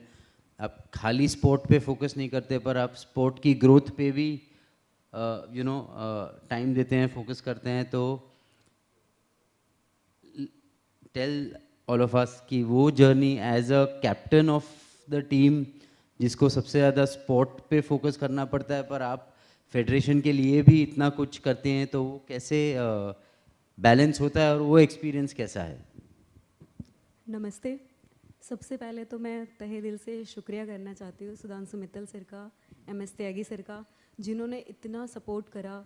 और हमारा जो खो खो था, मतलब जैसे sir ने बताया कि माटी से जुड़ा हुआ गेम है, और मैट तक का सफ़र हमारा बहुत टफ रहा, क्योंकि जिस हिसाब से सर प्लानिंग कर रहे होते थे कि बच्चों के लिए क्या करना है, उस हिसाब से जैसे कि मेरे अश्विनी कुमार शर्मा जो मेरे कोच है, भाटिया सर, इन्होंने हमारे लिए बहुत मेहनत करी है. हम ग्राउंड पे मेहनत करते हैं और ये हमारे लिए क्या बेस्ट होना चाहिए ये सोचते हैं, और जितना ज़्यादा बेस्ट होना चाहिए उतनी ज़्यादा हमें सपोर्ट मिलता है. तो मैं बहुत खुश हूँ. पहले की जर्नी मेरी बहुत टफ थी, मगर जब से सुधांशु सर आए हैं हमारे खो खो में, मैं आपको एक्सप्लेन नहीं कर सकती, मेरे पास कोई वर्ड नहीं है. मतलब इतना सपोर्ट, मतलब कभी डीमोटिवेट नहीं होने दिया सर ने किसी भी चीज़ के लिए. मतलब एक होता है ना फेडरेशन वाले, कई फेडरेशन में होता है कि कोई महत्व नहीं होती प्लेयर की, मगर हमारे यहाँ पर इतनी ज़्यादा है कि आज अगर हमने कोई सपना देखा है ना कि ये चीज़ होना चाहिए, तो वो कल वो पूरा होता है. इतना ज़्यादा, जैसे कि मैंने इतने नेशनल खेले हैं, 50 से अबव मेरे नेशनल हो गए हैं, 6 इंटरनेशनल हो गए हैं. तो उसमें मैंने फर्स्ट टाइम देखा कि हमारे दिल्ली में जब सीनियर नेशनल था, वो इतना बेस्ट कराया सर ने, इतना बेस्ट कि हर एक प्लेयर के मन में ये था कि क्या टूर्नामेंट हुआ. मतलब इंटरनेशनल लेवल पे भी ऐसा टूर्नामेंट मैंने देखा नहीं जो हमारे यहाँ हुआ. सर हर बार एक नई चीज़ें देखते हैं कि जो नीड हो वो हमारे बोलने से पहले ही पता लग जाता है. अब हम किसी टूर्नामेंट में जीत के आ रहे हैं, जीत के आना एक अलग है, मगर उसको उसी समय रिवार्ड देना बहुत रेयर ही होता है कि कोई उसे प्रमोट करे. हम मेडल लेके आ रहे हैं, सर ने बोल दिया 5 लाख का चेक, 10 लाख का चेक, मतलब इतना प्रमोट, बच्चे इतने खुश हैं. और पहले हमारा खो खो ऐसे था कि कहते थे क्या गेम है ये, मगर बचपन में सबने खेला है, मगर इतना प्रमोट नहीं हो पा रहा था. आज अर्जुन अवार्ड जैसे लिस्ट में आना अपने आप में ही बहुत प्राउड की बात है. जिस लिस्ट में मोहम्मद शमी जैसा प्लेयर है, क्रिकेटर है, और उस लिस्ट में नसरीन का नाम आ रहा है, वो भी खो खो से, तो मेरे लिए बहुत प्राउड की बात है. और मैं बहुत थैंक्स करना चाहती हूँ सर का, जितना प्रमोट कर रहे हैं खो खो को. नसरीन जी, एक और क्वेश्चन आपके लिए कि as the captain of the Indian women's kho kho team, आप बहुत सारे इंटरनेशनल खो खो प्लेयर्स के साथ भी इंटरेक्ट करते होंगे, तब आपको क्या डिफरेंस महसूस होता है being a part of the Indian खो खो टीम वीज़ावी? जैसे मैं जानता हूँ कि UK, यूरोप, अफ्रीका, ये बहुत जगहों पे खो खो खेला जा रहा है, और जो आप वर्ल्ड कप भी ऑर्गेनाइज कर रहे हैं सर, वो is going to be about 16 to 20 countries, nations coming to India to play the Kho Kho World Cup. तो वो आपको एम्पावरमेंट कैसी लगती है? क्योंकि मैं इसको थोड़ा बहुत क्रिकेट से कंपेयर कर रहा हूँ. ऐसे 5-7 years ago जब Australian cricket team women's, I am talking about, या English cricket team women's were extremely professional, and that professionalism has now come into the Indian women's cricket team over the last 7-8 years.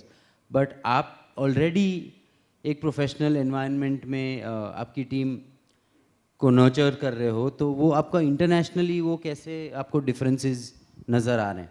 Are we at par, are we better, or do we have a longer way to go? आपको क्या लगता है उसमें? हाँ, जैसे हमारे India में खो खो बहुत पॉपुलर है, अब धीरे धीरे वो अदर कंट्री में इतना ज़्यादा प्रमोट हो रहा है कि वो छोटे छोटे उनके स्टेट टूर्नामेंट हो रहे हैं और वो पिक्चर वगैरह शेयर करते हैं, पिक्स वगैरह कि हम ये प्रैक्टिस कर रहे हैं ऐसे, और मेरी बात भी होती रहती है कि ये करना चाहिए ऐसे।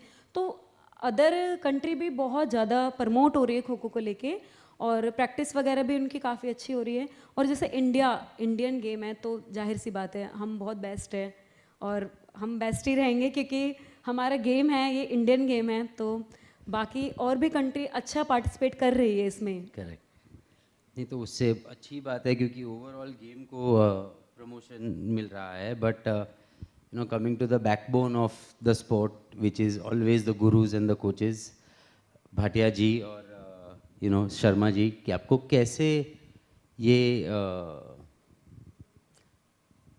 एक लेवल पे थैंकलेस जॉब कहा जाता है, you know, आपकी क्या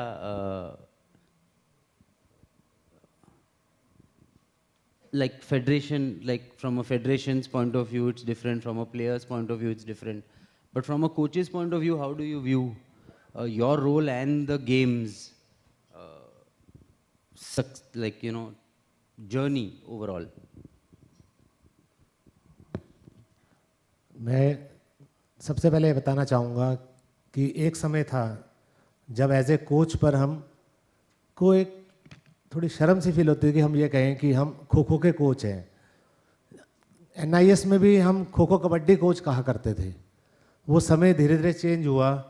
आज हमसे पहले खिलाड़ी खड़ा होता है कि ये हमारे कोच हैं, तो ये गर्व की बात है। समय स्टार्ट हुआ, जैसे हम कह रहे हैं माटी से मैट का सफ़र। नसरीन है, मैं कहूँगा कि दिल्ली के कप्तान से देश के कप्तान का इसका सफ़र स्टार्ट हुआ। हम इसके साथ रहे, चाहे वो दिल्ली की टीम हो, चाहे एयरपोर्ट अथॉरिटी की टीम हो, चाहे इंडिया की टीम हो, और इसने जो हमारी एक्सपेक्टेशन थी उसको भी पूरा किया, फुलफ़िल किया। सर ने भी बताया कि डाइट का बड़ा ध्यान रखा जाता था, तो इसी चीज़ को हमने भी ऑब्ज़र्व किया जब हम टीम को लेके जाते थे। खिलाड़ी की परफॉर्मेंस डाउन क्यों जा रही है? अगर हम साउथ में जाते थे तो वहाँ की जो हमें खाना मिलता था या व्यवस्था मिलती थी, उसके बाद भी हम प्लेयर से एक्सपेक्ट करते थे कि वो अपनी वही बेस्ट परफॉर्मेंस दे, लेकिन वो दे नहीं पाते थे।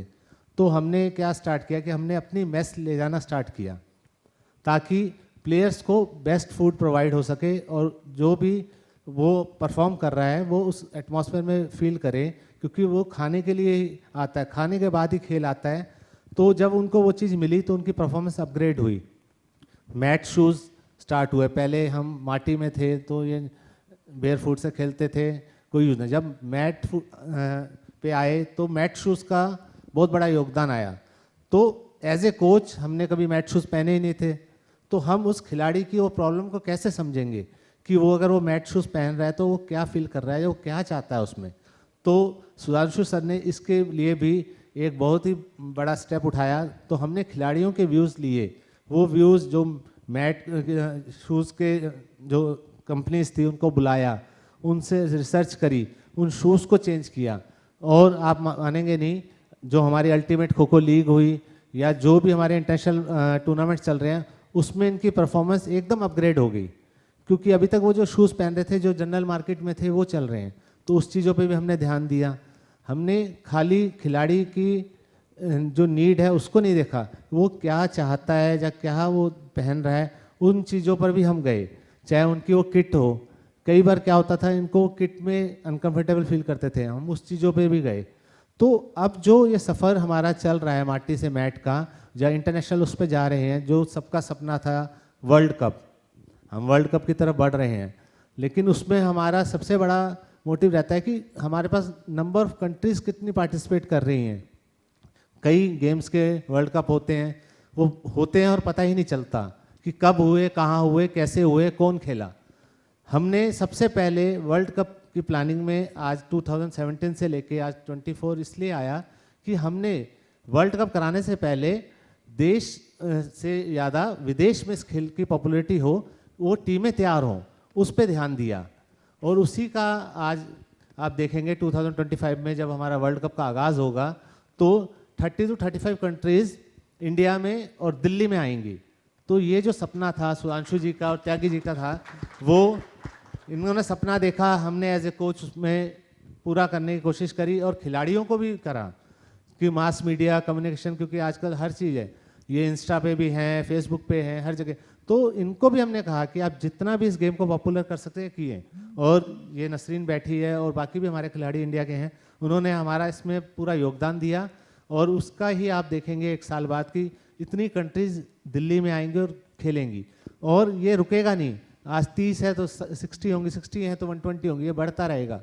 जैसे हम कहते हैं हमारे 806 डिस्ट्रिक्ट हैं इंडिया में, उसमें से हम कहते हैं 750 प्लस डिस्ट्रिक्ट्स में खेला जा रहा है, लेकिन हमारा मानना था कि जंगल में मोर नाचा किसने देखा, अगर इंडिया में ही खेलते रहेंगे तो इसको हम आगे कैसे पॉपुलर करेंगे। इसी के लिए हमने वर्ल्ड लेवल पे इसको स्टार्ट किया।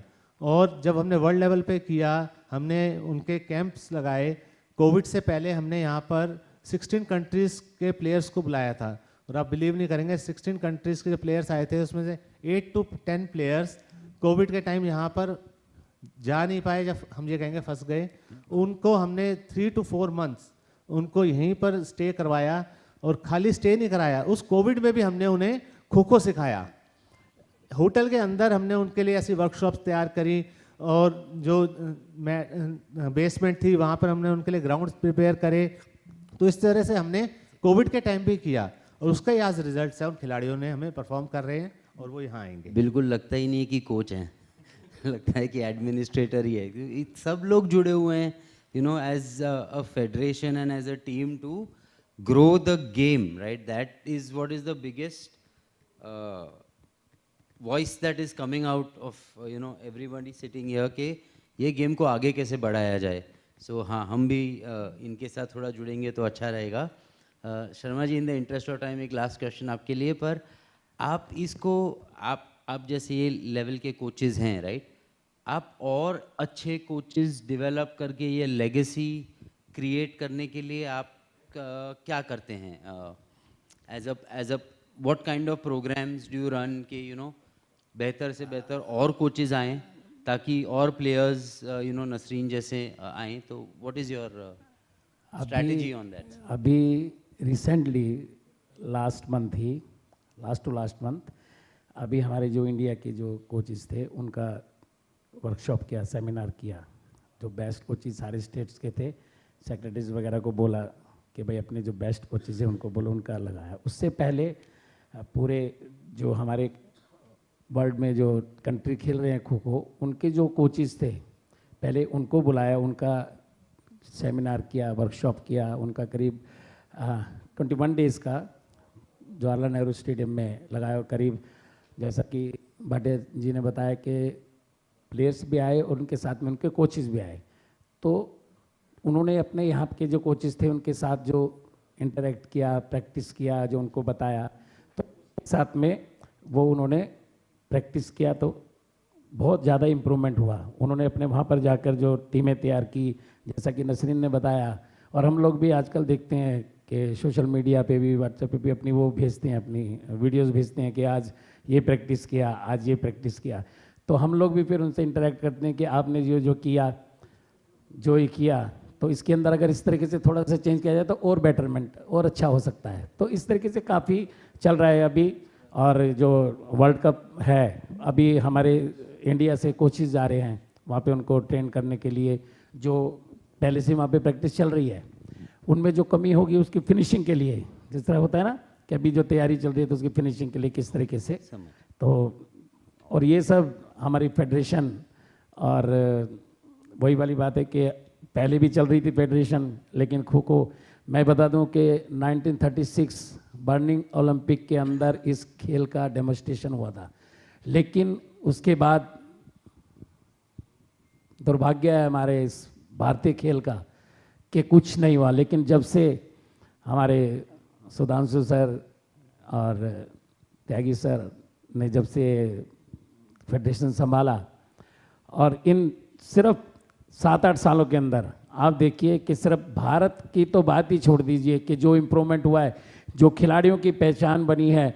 आज अभी रिसेंटली अभी कल ही एक इन्फॉर्मेशन आई कि महाराष्ट्र गवर्नमेंट के अंदर 95 वैकेंसीज जो फिल की हैं, उसमें से 35 खो खो प्लेयर्स को उसके अंदर वो मिला है, और वो भी गस्टेड पोस्ट मिली हैं। ये नहीं कि 35। तो ये सब क्या है कि ये सब जो इम्प्रूवमेंट चल रहा है, जो बेटरमेंट जो चला है, और पहले किसी भी डिपार्टमेंट के अंदर नहीं था, लेकिन अब हर डिपार्टमेंट के अंदर हमारा खो खो का अभी इनकम टैक्स के अंदर रिसेंटली ज्वाइन किया है, नसरीन ने अभी ज्वाइन किया है इनकम टैक्स के अंदर। तो इम्प्रूवमेंट है, दिख रहा है। और उसी तरीके से तो ये कहने की बात ही नहीं है। और खो खो तो जो इम्प्रूवमेंट चल रहा है, जो प्रोग्रेस चल रहा है, और मैं दावे के साथ कह सकता हूँ कि आने वाले टाइम में एशियाड में, एशियाड के बाद ओलंपिक के अंदर कोशिश जारी है। और वो दिन हमारे आने वाली पीढ़ी को देखने को मिलेगा कि जो कहते थे कि खो खो खेलते हैं आप लोग, खो खो खेलते हो, वो भी होगा कि हाँ हम खो खो खेलते हैं। Thank you, thank you. Tyagi ji कुछ कहना चाहते हैं, और after that if any questions, otherwise then we will move on to the actually kho kho federation जो बड़ी फेडरेशंस हैं उसमें तो है, लेकिन हम लोगों ने अभी लेवल 3 कोचिज़ कैंप शुरू किए हैं, जिसके अंदर 21 डेज़ हम लोग उनको एडवांस ट्रेनिंग देते हैं। उसके अंदर जो कोचिज़ नेशनल्स के अंदर जिनका पोजीशंस है उन कोचिज़ को इन्वॉल्व करते हैं, जिसने एनआईएस किया है उसको करते हैं। एंड उसमें हमारे पास 60 कोचिज इस बार लेवल 3 में आए, और उसको गवर्नमेंट ऑफ इंडिया ने, स्पोर्ट्स अथॉरिटी ने भी एक्सेप्ट किया, और जो उस कोर्स का एक लेवल रहा वाकई वो बहुत अच्छा था। और इस तरीके से हम कोचिज़ का, रेफरीज का टाइम टू टाइम, जो टेक्निकल ऑफिसर्स हैं उसका हम कोर्सेज लगाते रहते हैं। तो इससे एक गेम का जो न्यू टेक्निक, टैक्टिस और जो इक्विपमेंट्स के बारे में हम लोग उनको बताते हैं, उनको उसके बारे में नॉलेज देते हैं। साथ साथ मैं एक अपना बात ख़त्म करने से पहले बताना चाहूँगा कि जब हम 17 से पहले ही, मेरा वैसे सिंह साहब हैं, शिव जी के फादर साहब, उनके साथ मेरी बहुत अच्छी मित्रता थी, क्योंकि मैं भी डीसीएम में दौड़ता था, वो भी। तो मैं उनसे रिक्वेस्ट करता था, क्योंकि मैं कबड्डी खो खो दोनों से जुड़ा हुआ था। मैंने कहा भाई हम लोगों को आप किट दे दीजिए। मैं रियली, वो आज स्वर्ग में है, उनका मैं धन्यवाद करना चाहूँगा। उन्होंने बिना किसी लाग लपेट के खाली खो खो कबड्डी के लिए उनका जो एक रुझान था, जो उनकी एक मैं कह सकता मानसिकता थी, वो इतनी ठोस थी, मतलब पॉजिटिव थी, कि रियली हम शिवनेरी जी का और इनका जो कंपनी है उनका बहुत बहुत धन्यवाद करेंगे। Thank you sir. Thank you, thank you, thank you very much. One quick bit of information. Again, I said नेता हूँ मैं. Two things have really been very critical. One is the league. You know, I firmly believe that there is a transition which this industry can understand. When we looked at games, when we looked at sports, we looked at from the perspective of expenditure. Then it transcended to revenue. Today it is investment.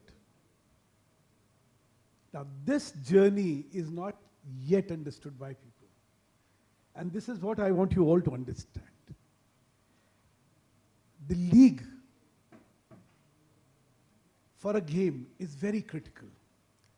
You know, you can have two approaches, bottoms up or top down. जो दिखता है वो बिकता है. And league is a phenomenal opportunity for a game to popularize itself. So the leagues are very important. At the same time, there is where the criticality comes. The model is absolutely necessary. The federations do not have the wherewithal to understand what could be the model of engagement with a league organizer. और मेरा अपना अनुभव है कि आधी लीगें बहुत चालू हुई लेकिन बंद हो गई. और आधी के प्रिंसिपल कारण ये थे कि हाथी निकल गया, पूंछ फंस गई. मंच पे कितने जने बैठे, मेरे बैठे, तेरे बैठे, तूने कितने पास दिए, मुझे ये फीता मैंने काटा, तूने काटा. You know, these are the issues in which leagues got bogged down and they closed. Because all these models were never thought about. leagues are a great source of financing of federations. See, there is the irony is that in name of financing the federation, there is no institutionalized support to a federation. Half the federations of this country are in the bastas of the secretary or the president. They are not statutorily established in terms of their infrastructure office. ये कुछ नहीं है साहब, क्योंकि कहाँ से पैसा आएगा? कोई देता नहीं, सरकार खर्च तो कर देगी, सरकार फेडरेशन को नहीं पैसा देगी. Which again to me, I think as an industry you must understand कि गेम कौन चला रहा है? ये फेडरेशन चला रही है. खेलो इंडिया बहुत अच्छा है, लेकिन खिलाड़ी जो स्टार निकलते हैं उनका वहाँ से का यहाँ तक का सफ़र जो है ना, उसके नेशनल्स करवाना, उसके डिस्ट्रिक्ट करवाना, उसका स्टेट करवाना, ये फेडरेशन करती है. और फेडरेशनों के इंफ्रास्ट्रक्चर को सपोर्ट नहीं करोगे, इंस्टीट्यूशनलाइज नहीं करोगे, तो चलेगा कैसे? 2000 करोड़ वहाँ खर्च करने अच्छे हैं भाई, यहाँ पे भी 2-4-5 करोड़ इनको दे दो, ये फेडरेशनें खड़ी हो जाएंगी. और लेट मी टेल यू, देखिए there are bad apples in every system. Unfortunately क्या होता है, हम सिस्टम को इवैल्यूएट नहीं करते हैं, हम उसके एब्रेशंस को इवैल्यूएट करते हैं. And the aberrations give a bad name to the entire system. खेल अगर चल रहे हैं तो कुछ धड़कते दिल भी हैं.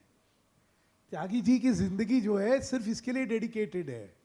अश्वनी जी जो है घर बार छोड़ के, मतलब इनके बच्चे इनको छोड़ जाएंगे क्योंकि ये सिर्फ खो खो ही सोचते रहते हैं. भाटिया जी का बेटा बीमार रहा, लेकिन ये खो खो खिलवा रहे थे. ये धड़कते दिल भी हैं खेल में. इनको हम इसलिए नहीं रिकग्नाइज करते कि कुछ बैड एप्पल्स भी हैं.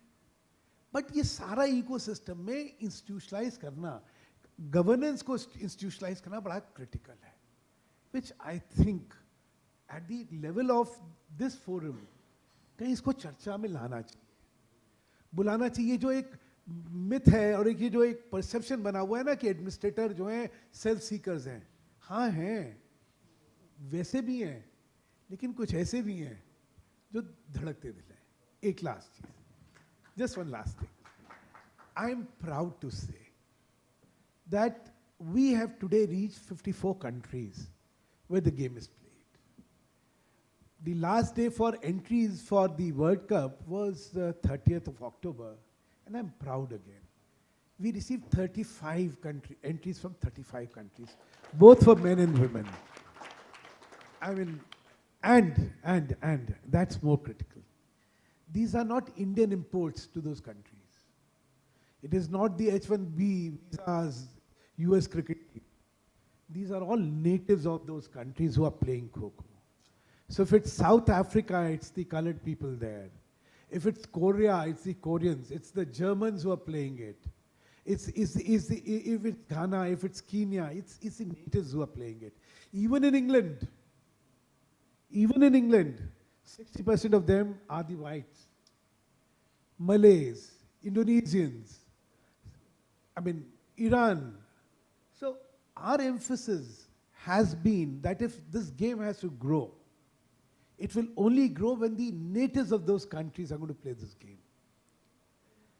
That, I think, is something which the indigenous games have to recognize and acknowledge and endeavor. Because number तो हुडविंग करने वाली चीज़ें हैं. अरे 54 देशों में खेला जा रहा है, हाँ खेला जा रहा है, कौन खेल कौन रहा है? खेल पता लगा जब यहाँ से जो हमारे गए हुए थे, पटेल्स गए हुए थे, सिंग्स गए हुए थे, या मारवाड़ी गए हुए थे, खेल रहे हैं. नहीं भैया, खिलाना है तो उनके and we adopted a technique which I must share. High performance centre अलग अलग गेमों के जो थे ना, उनको हमने पकड़ा कि वहाँ के जो खिलाड़ी बच्चे हैं दूसरे गेम में हैं, हॉकी खेल रहे थे, उनको उठाओ. जो आइस हॉकी के थे या मतलब फुटबॉल के थे, able bodied, very very athletic, very this thing, उनको उठाओ, उनको लाओ. And that's how this is grown. Thank you. Thank you. Thank you too. Thank you very much. It is our Sportscom's honor also to have all of you here, and thank you so much. May I now request Mr. Joshi to kindly present the memento to our distinguished speakers, please. To Mr. Sudhanshu Mittal, President Kho-Kho Federation of India. Requesting everybody to kindly give a big round of applause.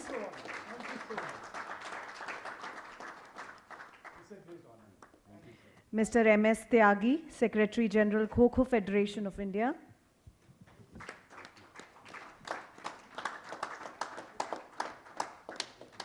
Mr. Sumit Bhatia, National Coach, Kho-Kho Federation of India.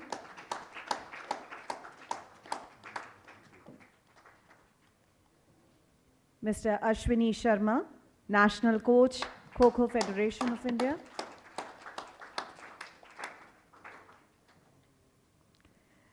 Ms. Nazreen Sheikh, Arjun Awardee Captain, Indian Women's Team of Kho-Kho.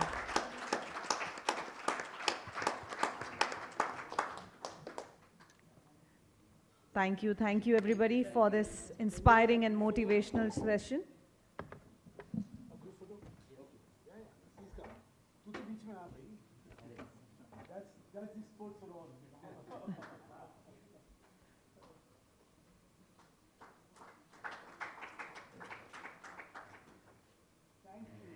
Ladies and gentlemen, we'll be beginning our session just in a couple of minutes while we have the changeover. Thank you so much for your patience. Thank you.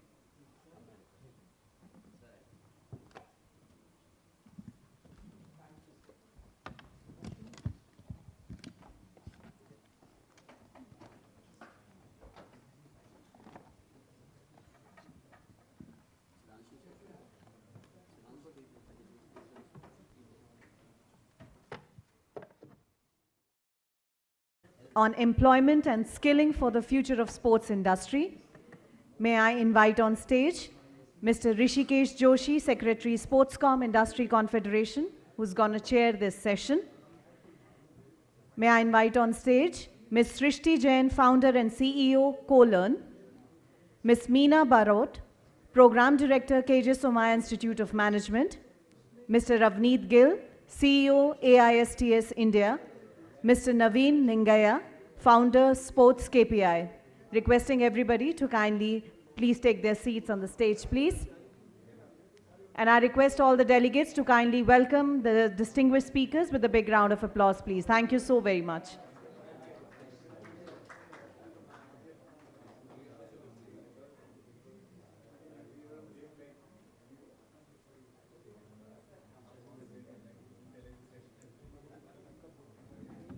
Hello, please welcome everybody. Meena ji, Srishti, Ravneet, please come. Yeah. Hi, good to see you. Well, please welcome. No. Hi.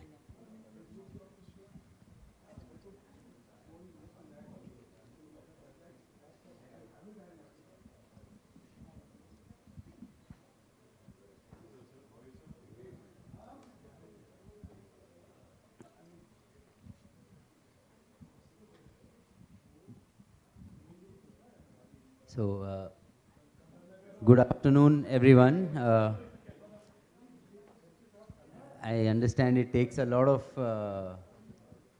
patience to sit and listen and, respect the thought leadership that comes out of stages. It sometimes is very funny, that we are a part of the industry and the industry is only talking to each other on stage. But I think that, all of it is important. I kind of request the room to settle down a little so that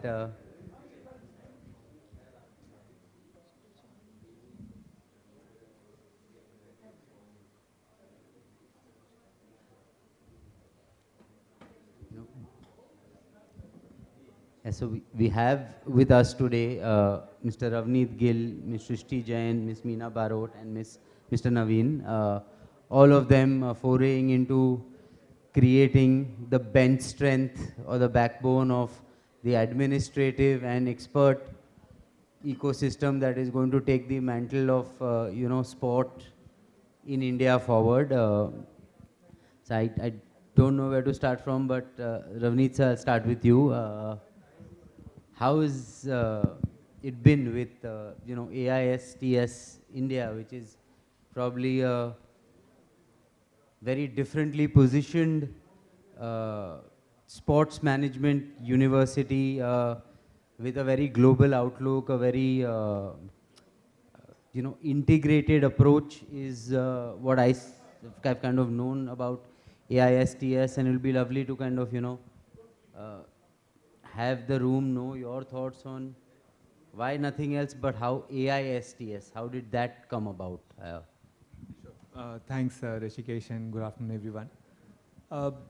The journey to get to AISTS actually was that, what was the end point to that? An end point to that was what were the jobs in sport going to be like in the future?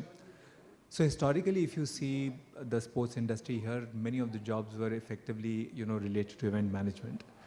But sport has changed so much and continues to change so much, and the jobs of the future will be around, valuing of digital media rights, digital marketing, data analytics, sports science, esports, and then what are the skills that you would need, effectively speaking, to be able to, fill those jobs and do justice to those jobs. And so we did a scan in terms of all the education programs that were available, and we came across the AISTS, which was, founded by the International Olympic Committee. So AISTS effectively stands for the International Academy of Sports Science and Technology, and the curriculum that they had seemed to tick all the boxes in terms of the skilling that needed to happen for the sports ecosystem in India. So there is a general consensus or a general view in any case that one of the reasons why India is not a sporting power is because of lack of infrastructure. Our view was slightly differentiated. Our view was that you needed to build more modern contemporary leaders of Indian sport if India had to punch in line with its weight, going forward. And the whole idea of getting AISTS here was hopefully we will be able to create that capacity and over a period of time be able to build a whole cadre of very high quality world-class managers to take Indian sport forward. Thank you very much. I think all of you who are not aware of AISTS should kind of be, and I think some very, very good educational, I would say, culture that AISTS kind of works with. But coming to you, Shrishti, you work in a very offbeat kind of a space where, like, university, college shuru nahi karna, but sikhana hai. So how do you kind of navigate, Sure. like, so many kids, everybody wants to go to college, everybody wants to go to university. And I understand that, you also look at professionals who work in different industries who want to come to work with you to learn sport and change their career. So how has that journey kind of been, and how do you look at colleges as competition or collaboration? How do you look at it? So thank you for that question first. In a country of 140 crore Indians, there is no one size fit for all. We all Ravneet and Meena ma'am and everybody else is working towards creating an ecosystem. The end game is same. The ways are different, right? So for us, we don't compete with colleges or universities because they give degrees, and degrees are still important in India. We compete actually with parental mindset, with a lot of other things which come into the way. But our whole model is that we do short-term programs. We are very niche in our programs, and we go very in-depth in one subject. So we run cohorts of sports analytics, sports commentary, sports journalism, sports event management, so on and so forth. And before the candidate comes into the program, we do a thorough checkup that whether he fits in terms of his willingness, also in terms of his skill set and abilities. And then once we see that he has both the things ticked, and then we go deeper into it. And hardly we have students who have come for commentary and gotten a chance in analytics or gotten a job in analytics. So this is the whole pedigree. I realized I'm not sticking to the script. There are certain set of questions that we have shared, but we haven't had a chance to interact with each other. And since, we kind of keep meeting, I know I'm asking questions that I feel like asking. I'd be more than happy if, if anybody had a question, towards the education sector, because all of us here are largely business owners and are continuously looking to have, much better teams to run our businesses and You know, a large part of our bloodlines of our organizations is developed by, you know, all of the established people sitting out here. So more than happy, please butt in, ask a question at any point in time. But coming to you, Chief, you are unique. You run a company and you run an education program together. So what's the strategy? Why do you do that? Okay, that's a good one. So I started a company called Sports KPI. I come from a corporate world. I worked for like 10 years in business, but it was because of passion. I looked at what has been important. I started working in 2013 with a team called Bengaluru FC as a performance analyst. That's when I understood that this was an I-League game which was happening. And then I was able to understand what goes on as a performance analyst over there. But I also felt there was a lot of gap between at that point of time when ISL was still new. I think it was 2014, ISL came in. A lot more teams didn't had what was a performance analyst. Like we had Ramki here, who was the father of sports analytics. So that's when we understood there's a lot of gap, and a lot of people who also are graduates of engineering, they said, hey, I want to become a football analyst. I want to become a cricket analyst. How can I come into picture? That's when we started training them. We started onboarding them and then getting them involved with multiple job opportunities, working with teams as such. Later on, COVID was a very tough time for everyone, I think most of us. So that's when people wanted to become like, hey, how do I would like to do my degree and courses, but still I want to become a performance analyst. I want to work in football or in kabaddi or in this thing. So that's when we started creating, because we had that on-ground experience of working with coaches, business owners, the managers as well. So how can we give them the on-ground experience as well and give them the theoretical knowledge? That's when we started upon doing that. And now that we are doing a bit of, we are bringing a lot of games live. We do a lot of live streaming of sports matches at a youth level. Now we look at a lot more people from a commentary, sports production, media, and so on and so forth. So that's when it becomes an understanding that how can we give a direct on-ground experience, what we have gained, and then how can we groom them so that they can become a better professionals in the sports industry. Thank you. Minaji, coming to you, I have a little offbeat again question which has just come to my mind. But say as sports, right? I mean, it's a state subject. So is education. It's a state subject. But what is, and say sports organized, say be it leagues, federations, businesses, etc. They have a lot of give and take that they have to work with. You know, especially in sports like non-cricket, you have to have a relationship with the governments, federations, etc. From an education point of view, what kind of dependencies do you see from the government side of things, the education ministry, sports ministry? How do you straddle between both? So good afternoon, everyone. And you know, I come from a very conventional education system. We are a management institute. We've been running MBA programs for many, many decades. It's recently our institute launched MBA Sports Management program, and I joined in a year or so back. And I'm still new to the sports ecosystem here. Now, what happens is in this last 1 or 2 odd years that I've been associated with KJ Somaya, we realized that MBA Sports Management program cannot be run like a conventional, MBA program. It's very different. And over the period, we realized that the industry connect is very, very important. And it is important to, build that demand and supply of human capital.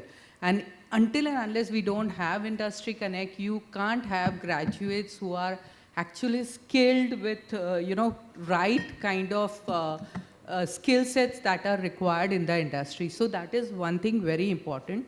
What Shrishti said, how they select candidates, exactly the same process we follow. We do not go by conventional way of GD, PI and selecting candidates. For us, sports management candidates are selected based on profile, series of interviews and all to see their intention. Now, coming to your question about, how industry can, what we have observed is there is a big gap. Still, there is a lot of work done. Industry is coming to educational institutes, but in spite of that, a lot of work has to be done. And the big gap first lies in the feedback. We really need to get that industry feedback in terms of what exactly skill set. I'm coming from a purely educational institute. I understand my co-panelists have been in the industry and, they have been so they are okay. But for us, we have realized that. We have realized faculty experience, the program run by regular faculty. So I, talk to the institute that this cannot happen. We are bringing in industry people. We have certain courses run by industry, like for example, retail management run by Decathlon itself. So these are the things, but having said that, just now, we had our Honorable Mr. Sudhanshu ji, he was also talking about Kho coming in. We need more of government support here, meaning not just the private industry, but how the governance works, how they can give us this opportunity, involve our students in terms of internships, give us some problem statements, live projects where our students can work and solve. That is the only way the students are going to understand. So that is my Ravneet, what is your take on studying, if you had to work in sports management, in sports in India?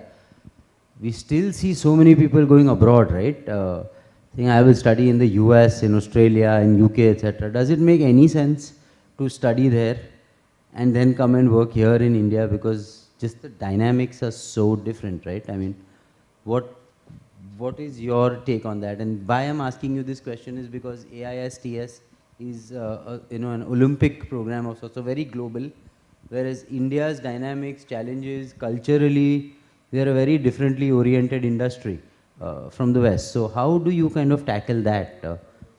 How do you tell them study here and not there sometimes? Yeah, I think there are three elements to that, frankly. First and foremost, when we say that AISTS is a global program, which is of course a fact, but the truth of the matter is if you look at things like sports science, sports medicine, sports technology, sports law, sports sociology, they are not very different.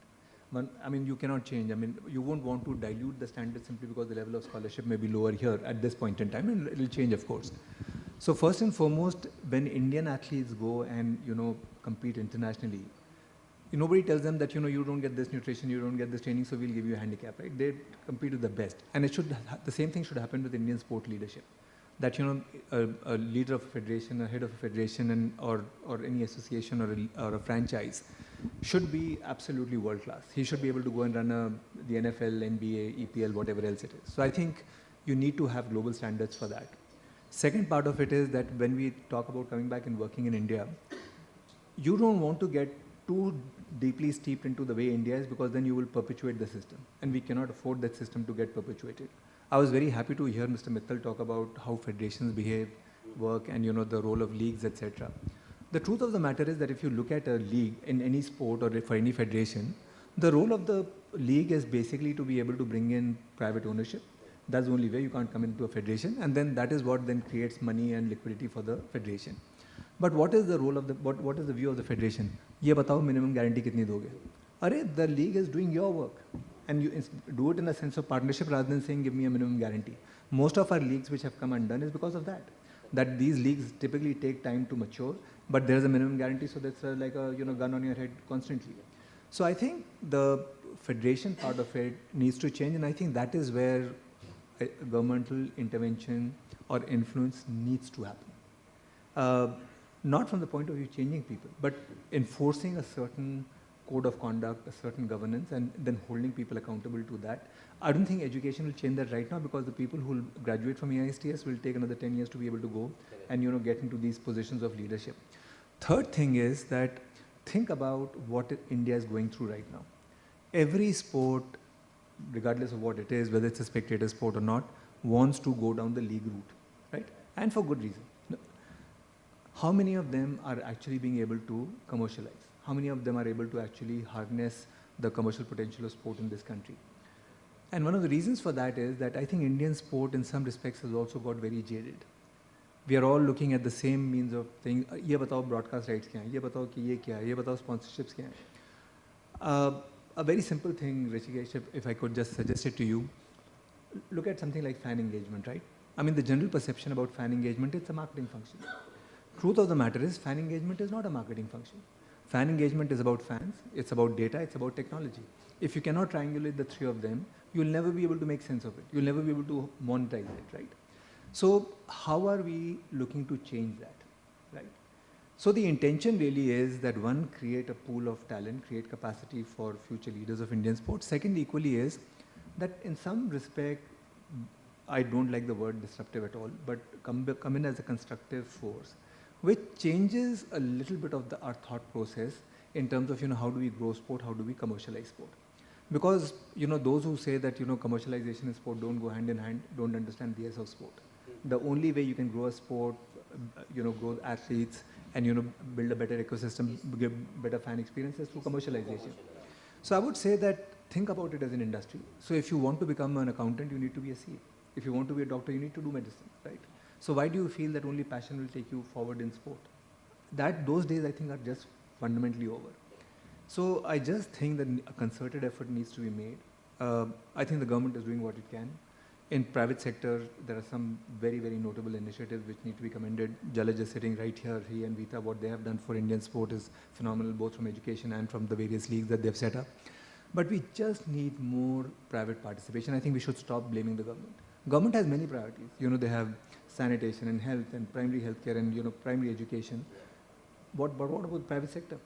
I just think if the private sector got in, I think you'd also have better, operating practices, better governance, and much needed money, which is needed right now for more people to play. So when we look at sports for all, to say that India gets 6 medals with 140 crore people is not true, right? The truth of the matter is only 6% play. How does everybody start playing? And which is what you got to do. So I just think it has to be a multi-pronged strategy, and we are a very small element in terms of being able to add our 2 bits to it. I think we are all a part of, the life below the water. 2/3 of life is below the water, which doesn't meet the eye. And I think most of us sitting in this room and many more small units, right, are waiting to explode. It will happen sooner rather than later. At least we are all hopeful. But yeah, thank you so much for that perspective. And I'm completely with you that, government is doing its bit. We have to kind of also do our bit. And coming to education, right? I mean,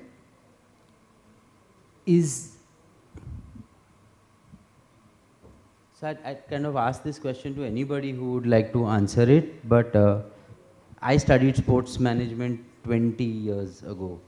There was nothing here, and I went to study to Australia at that time. I only went for a life change, saying that chalo Bombay ke bahar jaane milega, kuch karenge, and I was so. But how much of why I'm trying to ask this question is because of ultimately the category of the mind that is coming into mainstream sport is coming from the institutions like yours. And is that saying that kahin aur kuch nahi mila to main sports mein aaya? Or like science mein nahi mila, maths mein, ye isme nahi mila, to abhi chalo sports kar lete hain. But I also know, and then there's another way to it, sports mein jana hai, so that's the first choice. So how do you, what are your experiences around that? So I think that was a very interesting question. When we launched the program in 2020, and the program was launched in such a way, it was like a regular MBA program, the same fees, same everything, okay? Curriculum, everything same.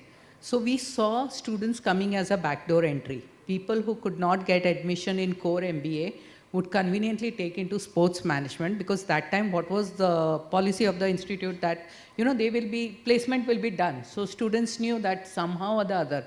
And we observed that our first 2 batches, because they had paid a high fees, and sporting industry, you don't get that kind of, package initially. So they conveniently went into non-sporting industry. But that's where, we decided 2023, we, took a very big call, reduced the fees. We made it very clear to the students that this is meant only for sports management. Students will be placed in only sporting industry, and everything was very clear. So since then, our first batch is going on right now, and it is made very clear, So what happened that in that last 1 year, I think I must have spammed a lot of people out here on their LinkedIn, because I was not connected to sporting system, and I was just looking out for people from sporting industry. You must have got messages also. Many people, Rishikesh, thank you. You were one of the first ones, who actually responded, and we connected with him. So I reached out, because we did not have that experience. And I was very happy that a lot of people from the industry were connected with me. And I have a big thanks again, Decathlon. We have tied up with Decathlon, be it industry visit, be it live projects, be it their warehouse visit, be it internship, and be it placements. They have been very regular. So you are absolutely right. And, I'm very happy to say that this particular batch, we had around 200 applicants. And we selected only 30 candidates. So it was only pure intention that they are coming only for sporting industry. So definitely this happens in a MBA institute, yes. Yeah. I actually have a slightly different opinion on that. So it depends on age group as well, which you are catering to. For us, the age group is typically 25 to 35-year audience. And Rishikesh, our audience say that, "Main engineer ban gaya hu, but I'm not liking it. I want to get into sports. Can you help us?" That's the audience which comes to us. They have actually, most of the Indians had the dream to play for India. Some of them actually played till the Ranji levels or the under 14 or the under 18, or then injury happened, or parents did not support, or the money issues were there. So they got into the traditional systems of doctor, engineer, and accountant. And today, then they came to us and says that, "Ma'am, I'm already in this system and I don't like coding. I don't like my job that much. Can you help me get into sports?" Jalaj bhai, with your permission, actually, we'll get two kids from each of these colleges to work for Sportscom as well.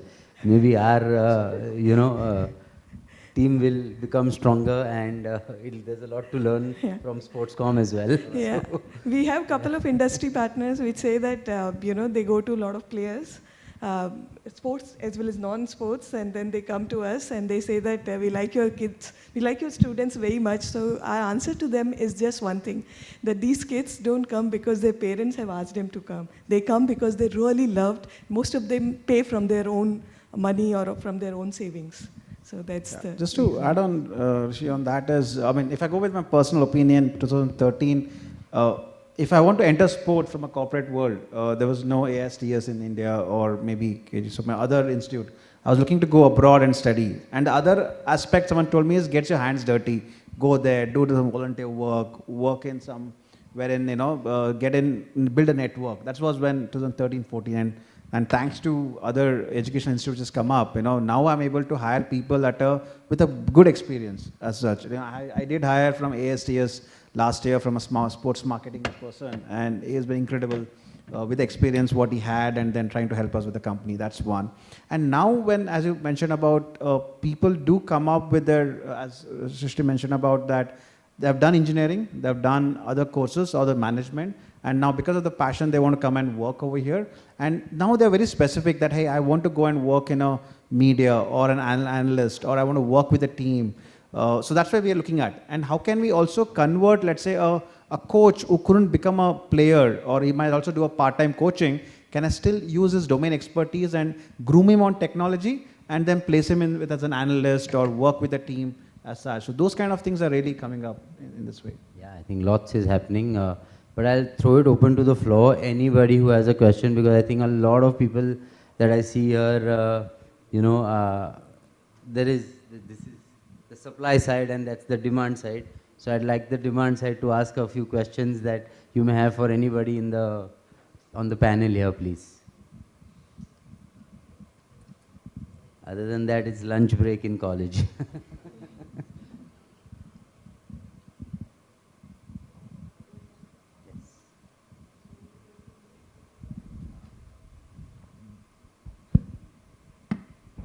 Hi, good afternoon, everybody. I'm Akbar from PwC. So we work in the sports consulting domain, right? And we hire quite a few people from, we routinely hire people and we look at people who have qualifications, who have skills, who can come directly into the consulting space and be able to contribute, and not having to spend too much time in training and upskilling them. And we notice that a lot of the times, the people who are graduating from sports management courses or sports science courses or sports business courses in India,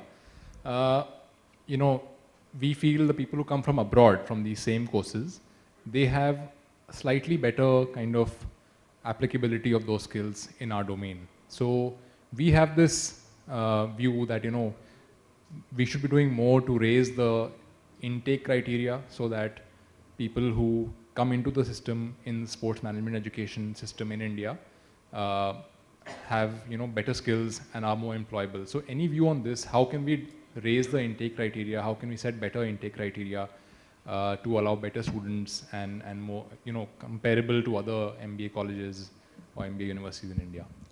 Ask Ravneet if you could please. So I think the fundamental issue really is that, you know, are we building the sporting India of tomorrow? And I'm sure it's happening in certain pockets, it's happening in certain areas, but, you know, it's not very visible.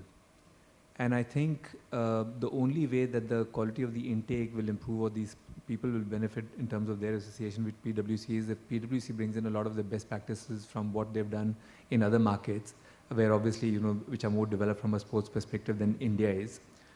So we see a lot of research that comes out of all the consulting firms, the large ones.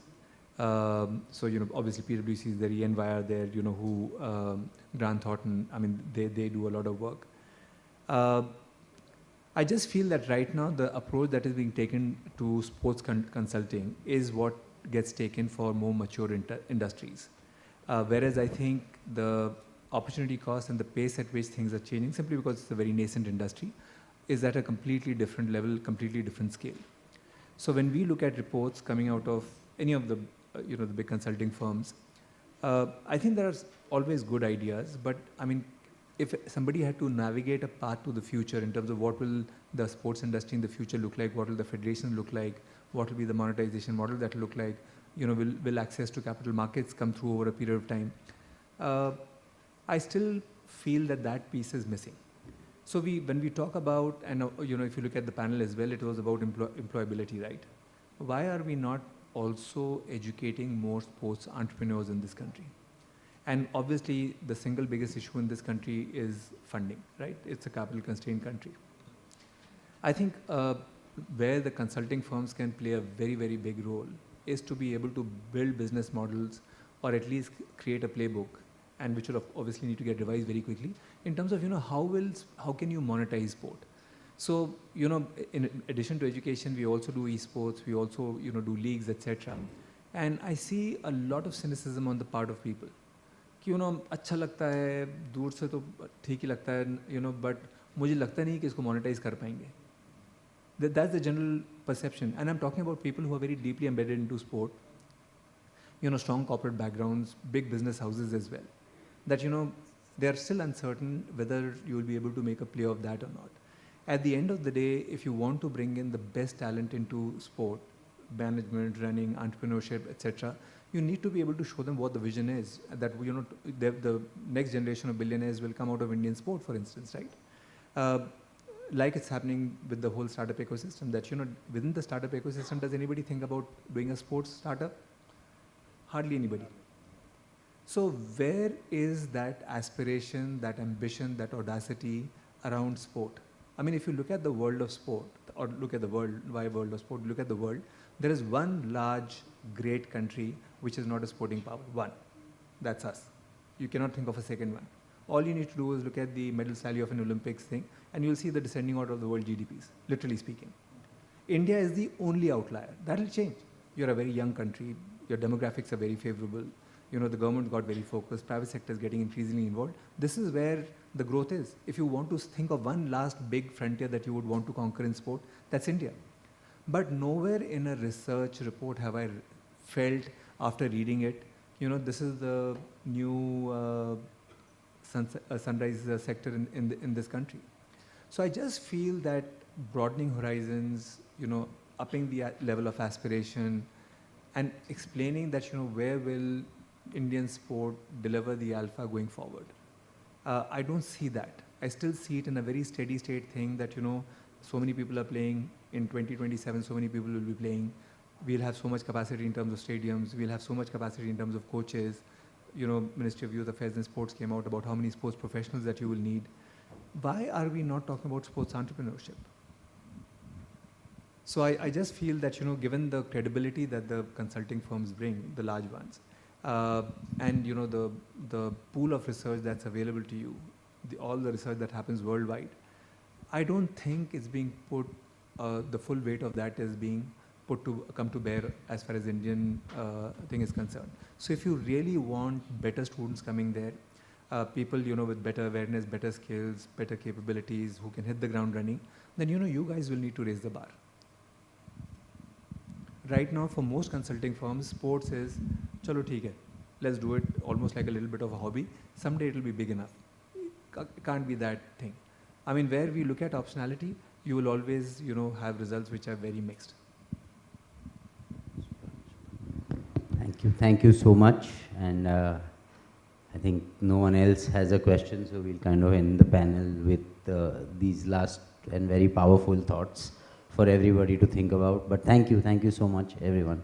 Yes, please. Thank you, everybody.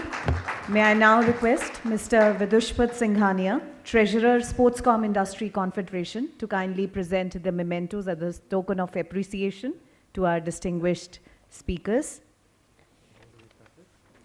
Yeah, so we'll be beginning with Ms. Srishti Jain.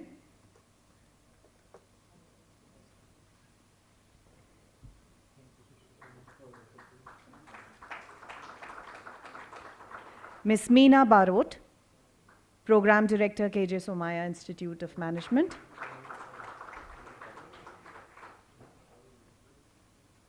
Mr. Ravneet Gill, CEO, AISTS India.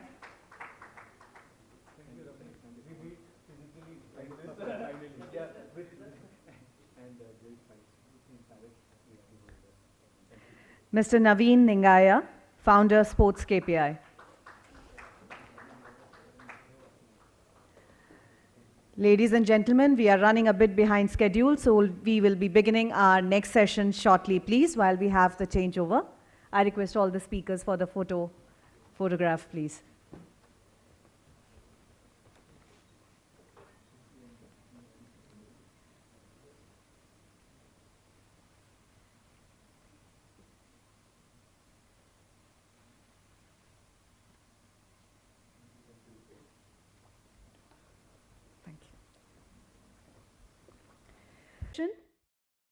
India, the next global sports manufacturing hub.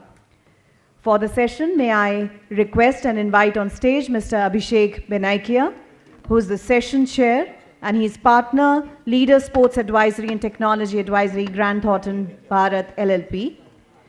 Joining him on stage, we have our distinguished set of panel. May I invite on stage Mr. Neeraj Jain, Managing Director, Costco, Mr. Rajesh Kharabanda, Managing Director, Freewill Sports Nivea, Mr. Shiv Prakash Singh, Managing Director, Shiv Naresh Sports, Mr. Rakesh Kohli, Chairman, Stag International. I request everybody to kindly welcome and give a big round of applause to our distinguished panel and the moderator here.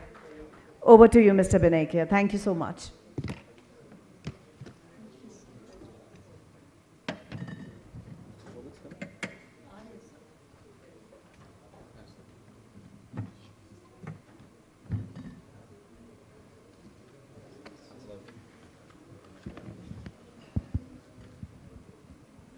Good afternoon, ladies and gentlemen. Thank you for joining what I believe today is a very pertinent topic. India as the next global sports manufacturing hub. India has a rich history of craftsmanship, skilled labor and a lot of investments coming in infrastructure as well. So there's a lot of opportunities that are available for India to take that next step when it comes to being a leader in global sports manufacturing. Obviously, challenges come along with it, and we have an esteemed panel of industry leaders today that will walk us through some of these opportunities and challenges. So welcome, everyone. Neeraj, I will start with you.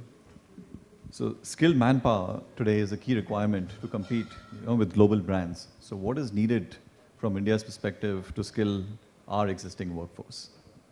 Hello. Hello, everyone.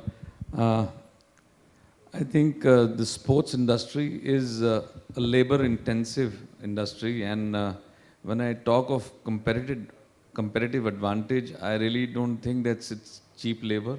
I think the countries are catching up with a lot of technology, and with time we need to maybe reskill or upskill our workforce here. For example, From a stitched ball, we are moving to a man-made ball. From a hockey stick, from a wooden craftsman angle, we're moving into some polymer-based hockey stick. So we have a lot of change going on, and there's a desire that we match that, and we can produce those more efficiently. And I think for that we need to upscale the whole ecosystem of workforce here. Second thing is that we also want to have a system wherein it's a smaller industry when we look at compare it with others in terms of size. So we need to sort of multi-skill them. Maybe they could do one job, and if they say example know how to do a particular job, they'll be relevant for some other job in making, say, if they're stitching, then they could do some machine stitching also, they could do some other stitching related jobs as well. So this is important, and one, and the skill ministry is also incorporated a body called the SPEFL, Sector Skill Council. It takes care of the skilling aspect of this industry, and wherein they would be provided with some suitable chances and qualification packs on which they can work on, train on, and then get obviously better certificates and better pay as they go along in their career. So I think skilling wise, definitely we need to have that requirement going. That's a very valid point. And how long do you think we are behind the curve today when we compare ourselves with some of these global brands? I think we are very much matching in terms of our skilling needs, we need to say. But yes, if you look at the entire sports ecosystem, yes, there is a lot of work to do, a lot of job roles that we need to fulfill. We need to have right from the sports sciences to the esports and towards the manufacturing and other parts, because we're taking the manufacturing here. So we said we are doing just a set of things right now, but we need to probably look at other sports, make other goods, and try to take on and fill in the gaps wherever required. Shivji, today what are the international best practices that are being emulated locally? And from a standards and quality perspective, what is the gap that we need to plug?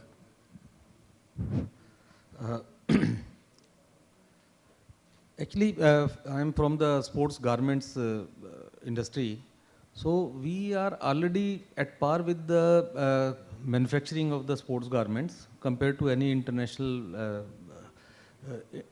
any country, we can say. Mainly the China, Bangladesh, India, some of the countries, we are having a skilled manpower for stitching the garments. Plant machineries are available. So all the industries already equipped with the international standards. So most of the brands are making their garments in India nowadays. So there is no gap behind the manufacturing of the quality products for the sports garments I'm concerned. Shobhiji, you've been kind enough to join us today. So from a government perspective, where do you think the government can support the local sports manufacturing industry a little bit more? What areas do you believe there can be value added from a government policy perspective?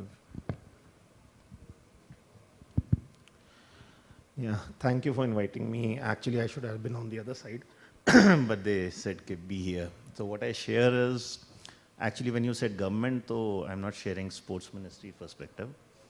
I'm apparently from revenue services, from the indirect tax side. I know there are a host of issues, but I worked in commerce, I worked in FSSAI. So from a government perspective, first thing, it's very clear. And this is not pertaining to sports industry. It is with every industry. Government is an enabler. So government's role is to enable things to happen, but usko karne ka kaam private sector ka hai. I think the philosophy has changed from the older days where the government used to do it itself. So that is very clear. And I'm happy to be here hearing from last half an hour the other side, this, I would say the soft component, the scaling side to hardcore manufacturing side today. Secondly, Of course, from that enabler role, from the sports industry perspective, what I see is, and that is my nascent observation, sports is not a ecosystem which can differentiate itself from others. It lies overhead of other industries, like he said, garment industry. So garment industry is itself an industry, but there's a niche segment for it which specializes for sports. अब बहुत layman example दूंगा तो gaming laptop is not separate. It is from the IT industry or hardware industry. It has to come through that. So it has to leverage already on the strengths. The first thing I always believe is we will have to create strengths across and build that consciousness that sports will bring good value addition to your line also. That is one part. I'm not talking hardcore about manufacturing a bat or a ball only. So that is one part of the ecosystem. Secondly, as I see an aspirational room today, as we are sitting, we really need to move across. And what I heard from the last panelist is get this message across that sports, if not has arrived, it's going to arriving soon. And if you miss the bus, you will not be on it. Ye eagerness, whether by entrepreneurship or the organized industry, needs to go through. So whatever role that the government can do will definitely do in tying up the various segments.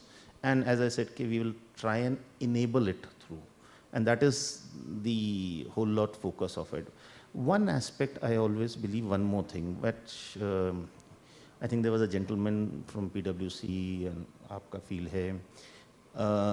Whenever we see, we will also have to see that sports industry as such may initially, when I hear these stories and as an observer, was more unorganized. Now it is becoming organized. We actually have to push it up, both because it is becoming very stringent, standard oriented thing. For that part again the government comes in, because industry will have to push standards which can of course become recognized through the formal process. Then enable adoption of those standards, क्योंकि कागज में रह के कोई फायदा नहीं है field में आने. And the industry needs to consolidate to move away from the availability of a low standard product only for the cost factor, and which is the norm, I think, on the public street right now. So that is the segment that we need to change, and the more we organize, more standardized we are, more opportunities will come in. And that will come only when that message goes across both from the supply side and the demand side. Yes, this industry is going to boom up.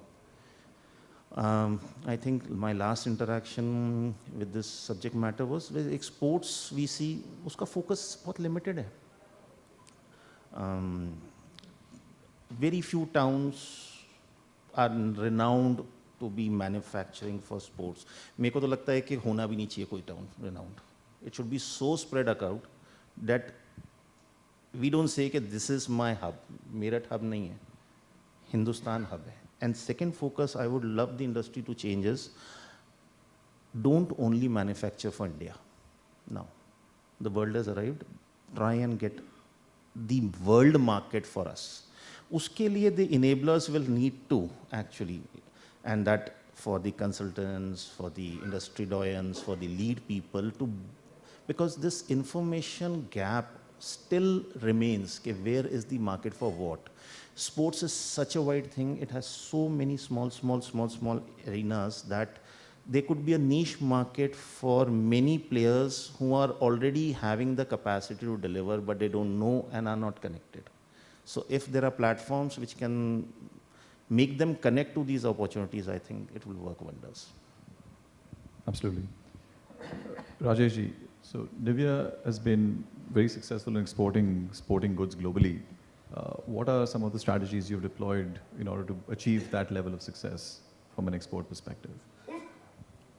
See, my observation on this subject is that powerful brands in sports have emerged from powerhouses, the countries which were powerhouse of sports. Adidas, Reebok, Adidas and Puma from Germany, Spalding or Wilson, or other from US, and Yonex, Mikasa, Mizuno, Essex from Japan. So how it happens is that when there is a huge consumption locally, or historically it happened so, there's a huge consumption locally, the manufacturer there who became a big brand start innovating and looking for a market beyond their shores.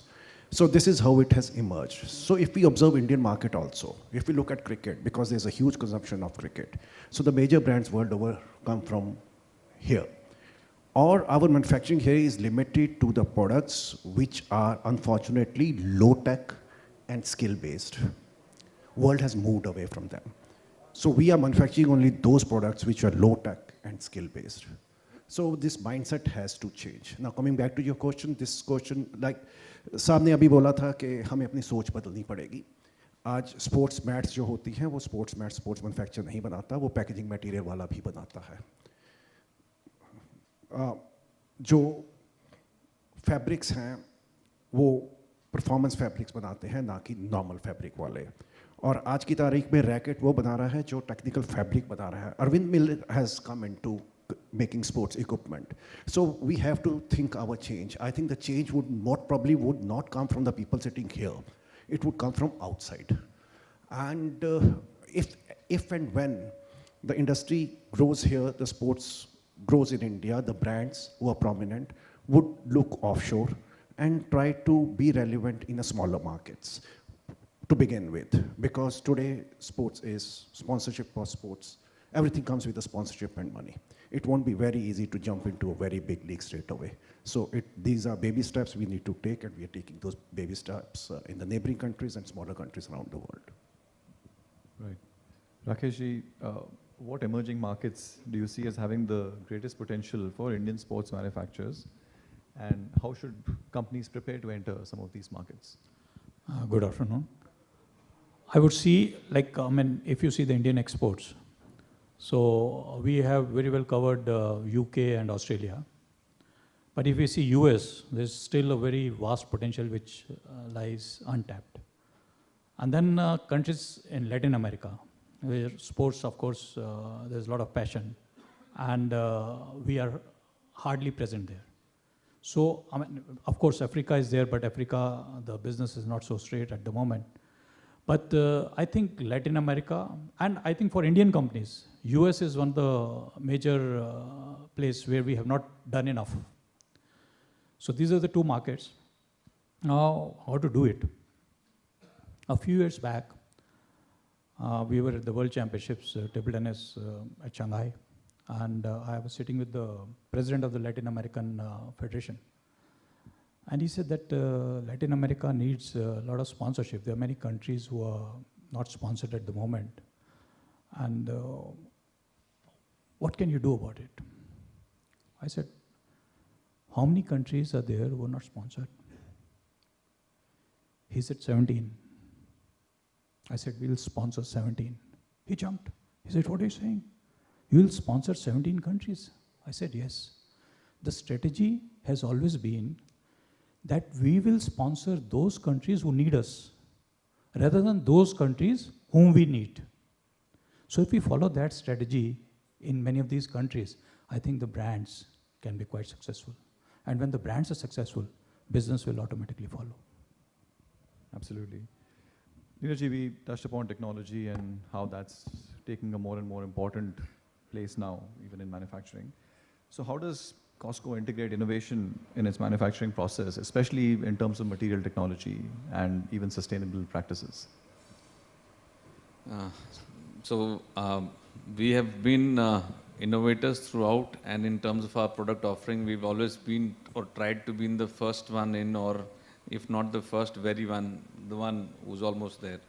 So that's our philosophy, and ever since I've been, previous to I was even born, they were making products, and products from the sporting good fraternity was using. Example, our bladders were there, and they are internationally renowned, used by all the top brands in the world, and they are also being engaged and being spoken of. And other than that, as basketball manufacturers, we were the first one to be there, tennis balls, or looking at materials on that. So now we're working closely with some institutes and working with newer materials, with nanomaterials, things which are more sustainable. But frankly, it's a tough task to have a sustainable supplier base also, because they somehow don't even understand the concept.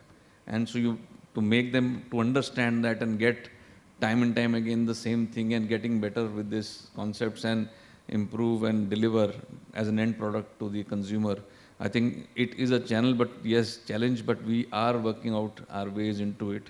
And obviously, sustainability is one part, innovation is one part, and then we need to also look at what is required by the industry in terms of, just Sir said about the standards we need to do and give those standard or internationally renowned products to our consumers. So that also is something we closely integrate while we are designing, right from the designing stage.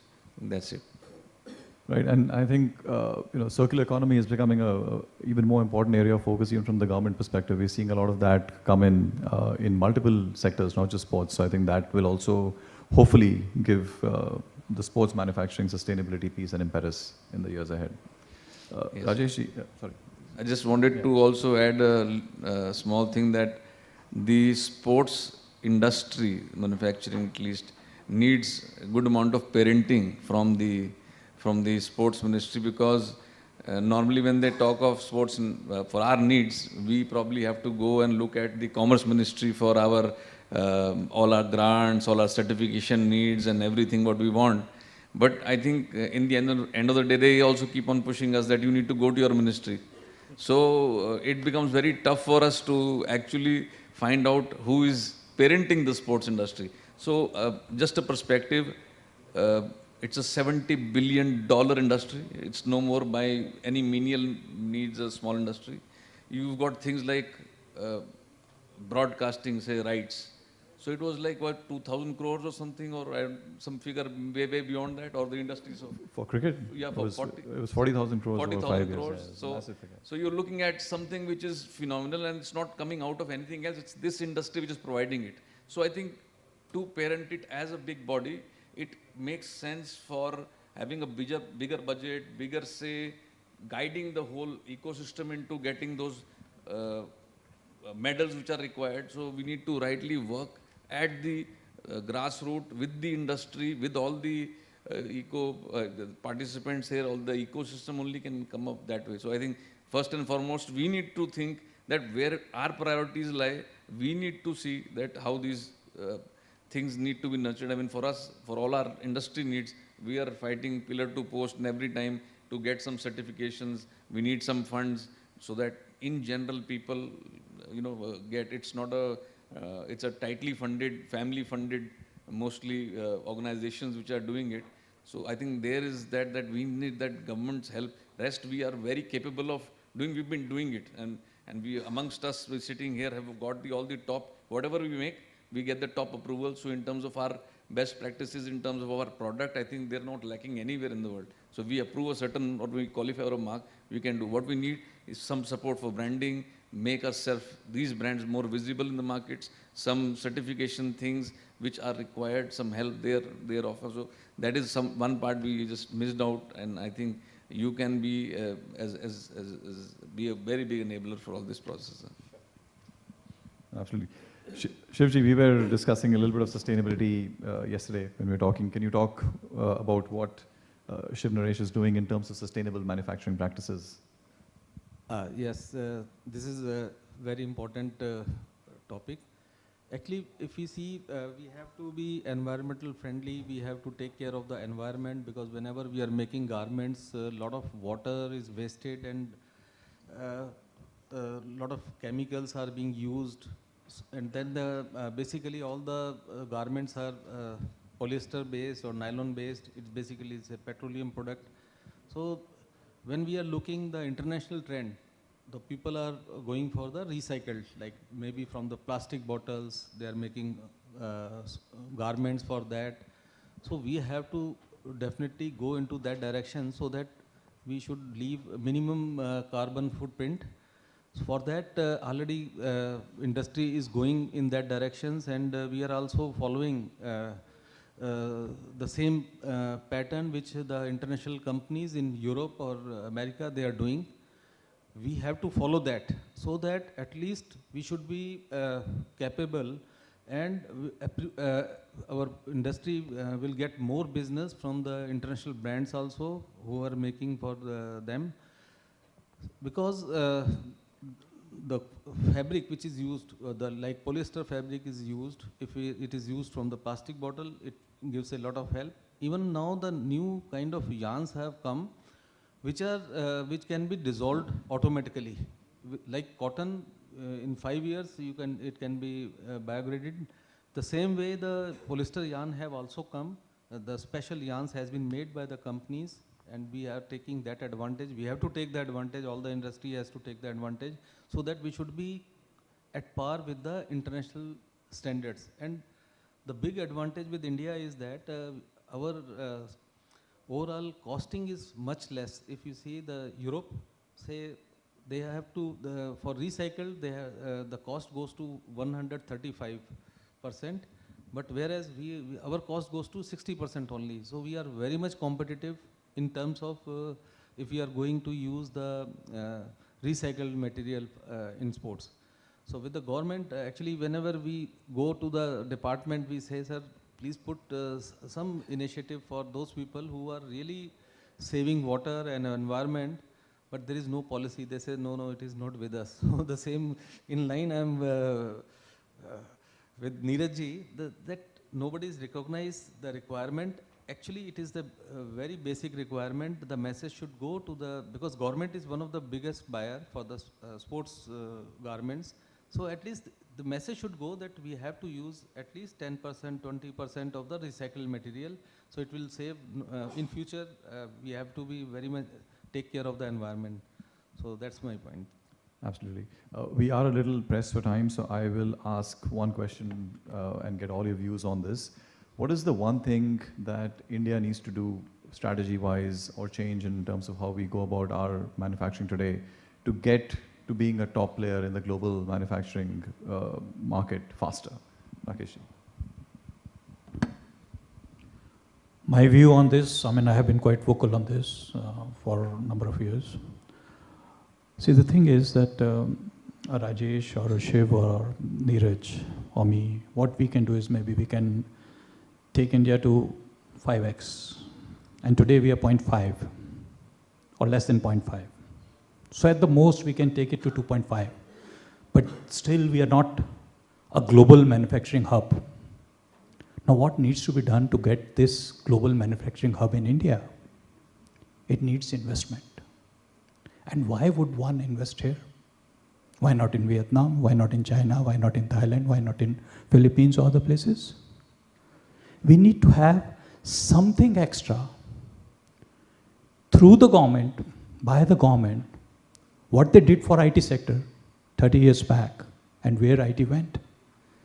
We need some kind of incentives. I would not say no income tax, but we need some kind of incentives on income tax to get investment not only from India, but also from foreign investors, so that they know that their money will take them farther. Unless until we are going to go that route, we cannot be a global hub for manufacturing. Thank you. Shobhiji, your views, please. I think I'll agree with Mr. Kohli. Okay, we need to do it. The question is how. I think need is never a debate. And on Jain Saab's this thing, one aspect I would like to bring to the house. Our PM also says whole of government approach. So while you're saying that we don't know where to anchor, because I think government is the biggest corporate. तो उसको भी structure होने की ज़रूरत पड़ती है, इसलिए वो थोड़ा डिवाइडेड हो जाता है. तो there is a ministry, there is for X thing there is another ministry. So to the house I am promising one thing कि अगर स्पोर्ट्स की बात है आप हमारे पास आइए. अगर वो हमारा काम नहीं भी है तो हम आपके साथ जरूर रहेंगे. वो कितना काम हो पाता है मैं वो नहीं कह सकता at the word go, but you would always find us recipient to your things, because as I said, we need to enable things. Enable doesn't mean only on the street, it also means in-house, and that is what our PM also wants. So that is done. And jahan tak question is ke how to structure incentive. Of course, this doesn't come, government has been doing. Of course, it is at the call and also the promise of the industry that the country is limited resources. So what happens is, how do you prioritize things? For the industry, how they get into the priority, they need to work. So what happens is, you may feel sometimes that the part of the government, I don't say government, somebody you would have approached may not have responded you with the same eagerness that you would have gone to at that point of time, because possibly there are competing interests and the other interests might have been more promising at that point of time for that limited amount of whatever leverage there is in the system. So it is not that the hope is over.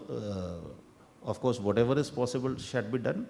But as I said, it's not for the sports that I have been talking. I have been working with the industry in various domains, others also.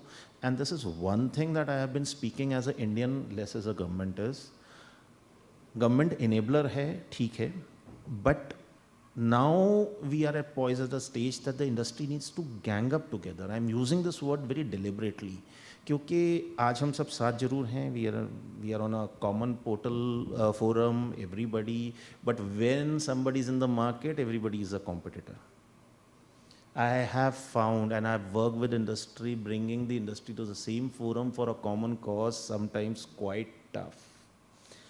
I have a feeling that the industry needs to get together also, and I have seen good examples of that. So I would expound this industry, at least the house who is sitting out here, to come together. That's my point, because we are not competing with us, we are competing with the world. So when you give examples of Vietnam, there some provinces have done excellent work. I'm praising them because they have built up plug-and-play institutions. But then I've met the Vietnam industry also. Then I've met those people also, because they have also risen to match. And as I said, it's not a monetary word, but give return on the investment in that public policy space. So that is my point. Meridien. So I will keep it in this order that we need to have top quality products coming out from the country. That will take our level higher. I will just take example of Japan a couple of years back.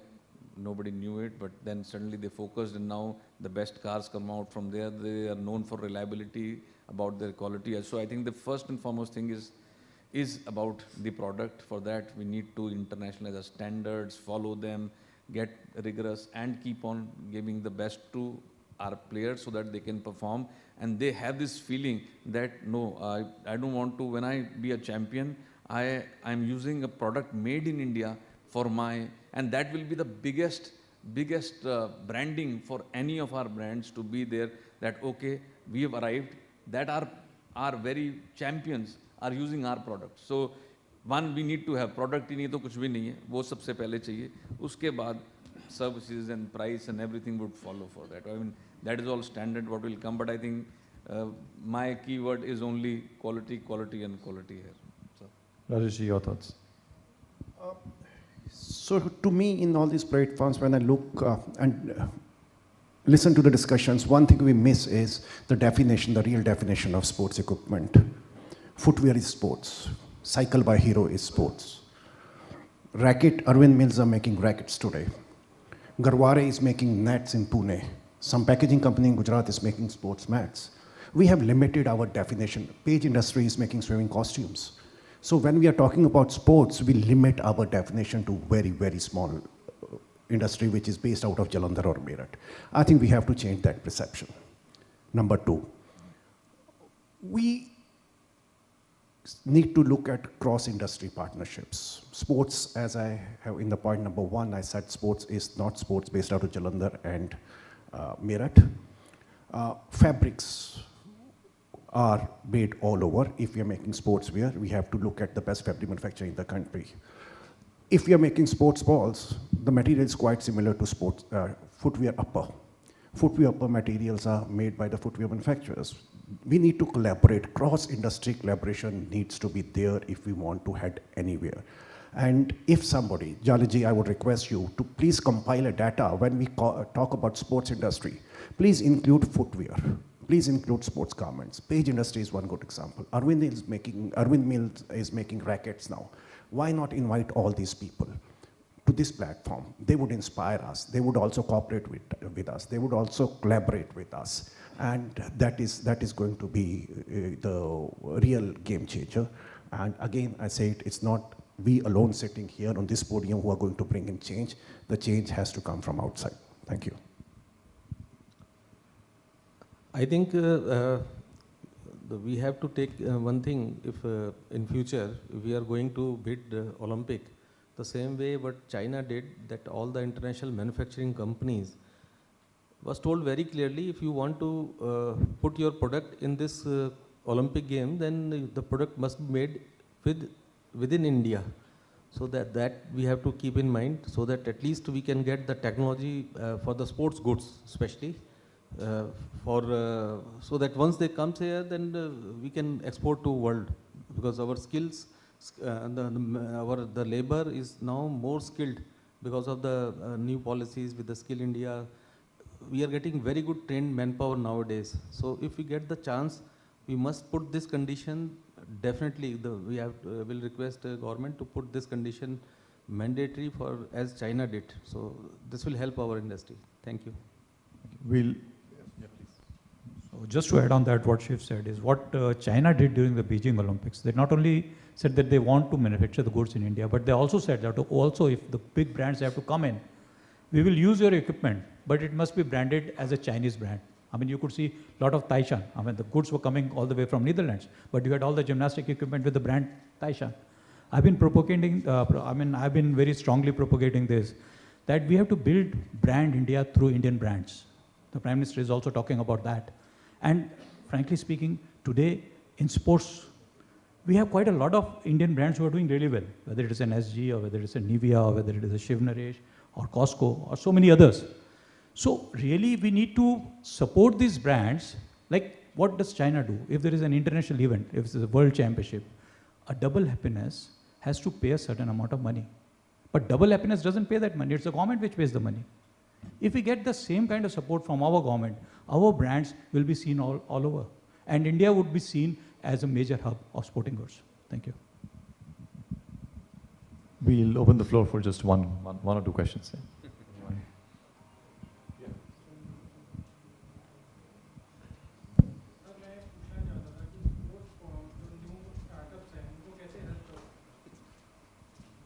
Manufacturing में sir बहुत सारे resources हैं, जैसे fabrics हैं, उन्होंने शिव जी ने बोला कि ये जो फैब्रिक्स हैं रिसाइकल्ड फैब्रिक्स हैं, बट हमारे पास रिसोर्सेज नहीं, हमें पता ही नहीं कहाँ से मिलेंगे. तो क्या ऐसा कुछ हम कोलैबोरेट करके हमारा एक पोर्टल बन जाए, जैसे इंडिया मार्ट पे हम सर्च करते हैं बट वहाँ पे सब लोग नहीं होते, बट अगर स्पोर्ट्स इंडस्ट्री का ही एक बन जाए और उसको सारे इंटीग्रेट कर दें तो सबके लिए हेल्प होगी.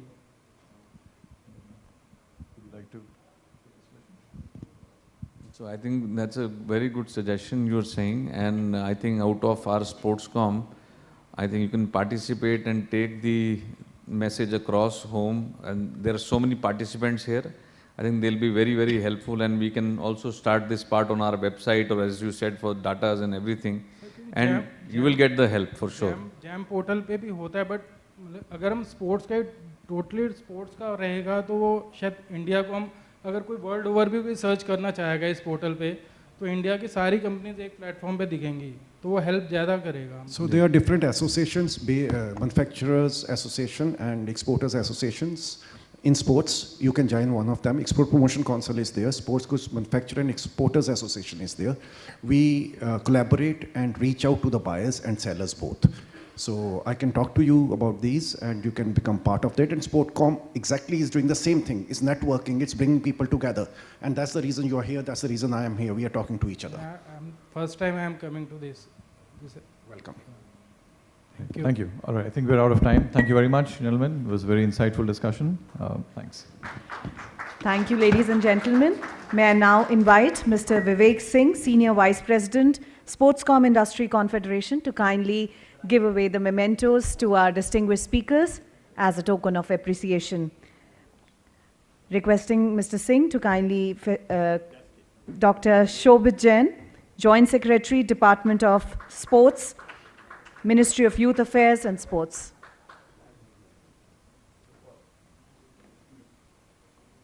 Dr. Shobhit, please.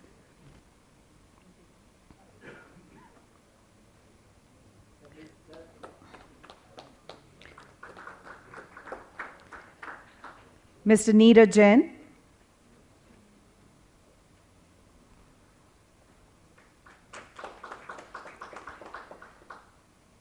Mr. Rajesh Kharbanda.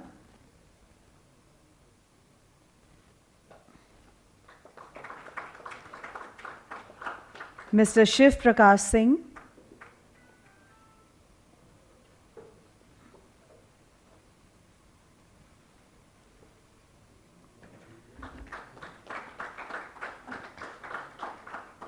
Mr. Rakesh Kohli.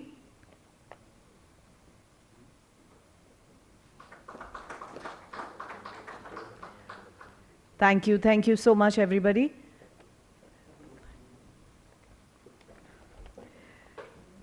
Requesting the participants to be seated, please. We'll be beginning our next special session on raising awareness about nutrition and drug-free supplements policy shortly, please. While we have... Ladies and gentlemen, our next session is on awareness about nutrition and drug-free supplements. May I invite on stage Mr. Prasanna Chaudhary, Managing Director, Nutra Supplements. Requesting everybody to give a big round of applause. And joining him on stage, we have a special guest, Mr. Anant Kumar, Director, Department of Sports, Ministry of Youth Affairs and Sports. May I request everybody to kindly take your seats, please. We have already our speakers taken the stage.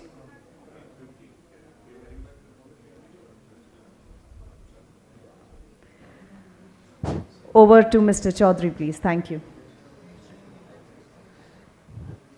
Good afternoon, everyone. Since morning, we have been having various discussions about sports industry and other related industry. The most important aspect of any sporting activity is an athlete himself. So if the athlete is provided with proper sports science support and sports nutrition, that is something that will help him to excel in his individual sport. Ladies and gentlemen, it's my distinct pleasure to introduce our esteemed guest, Honorable Sri Anant Kumar Ji, currently serving as the Director of Department of Sports in the Ministry of Youth Affairs and Sports. Shri Kumar brings a wealth of experience and leadership to his role.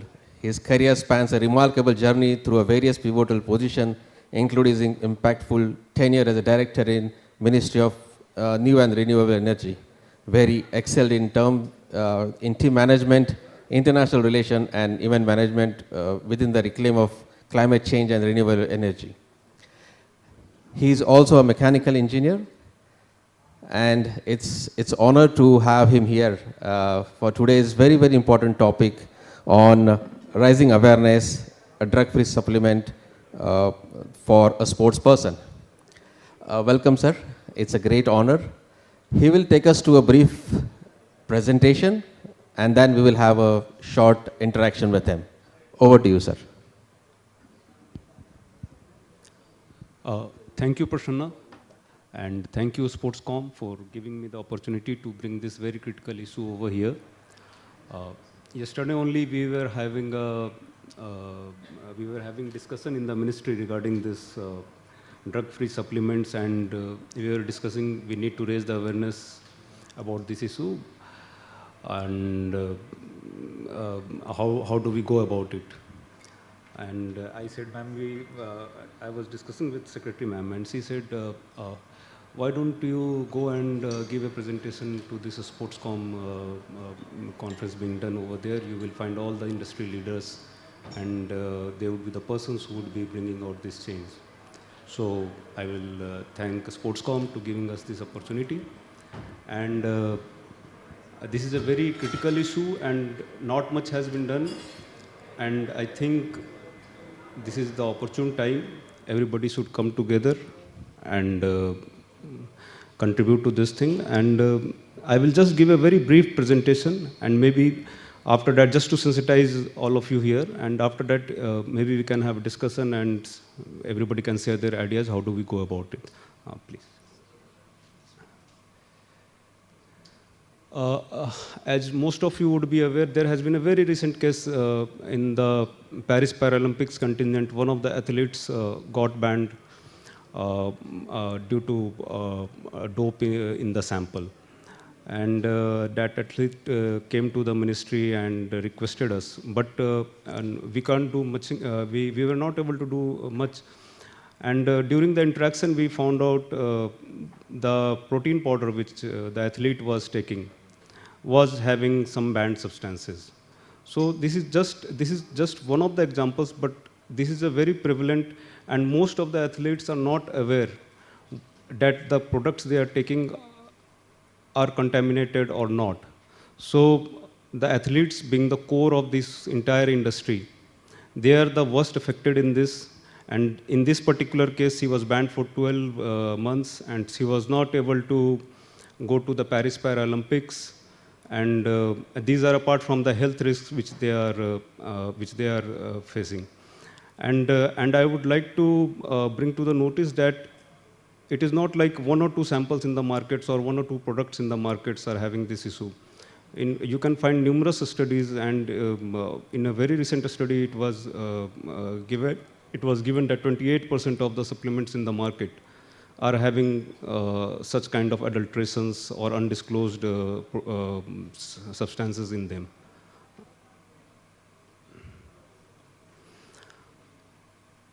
The other aspect, athlete is one side of the story, and the other side, the manufacturers who are providing these supplements. It is very important for them also. This can lead to their reputation and brand trust damage. They can, if they have taken certification, it can give them distinct market differentiation. They can lead to further consumer confidence, and can further boost their sales and lead to their success.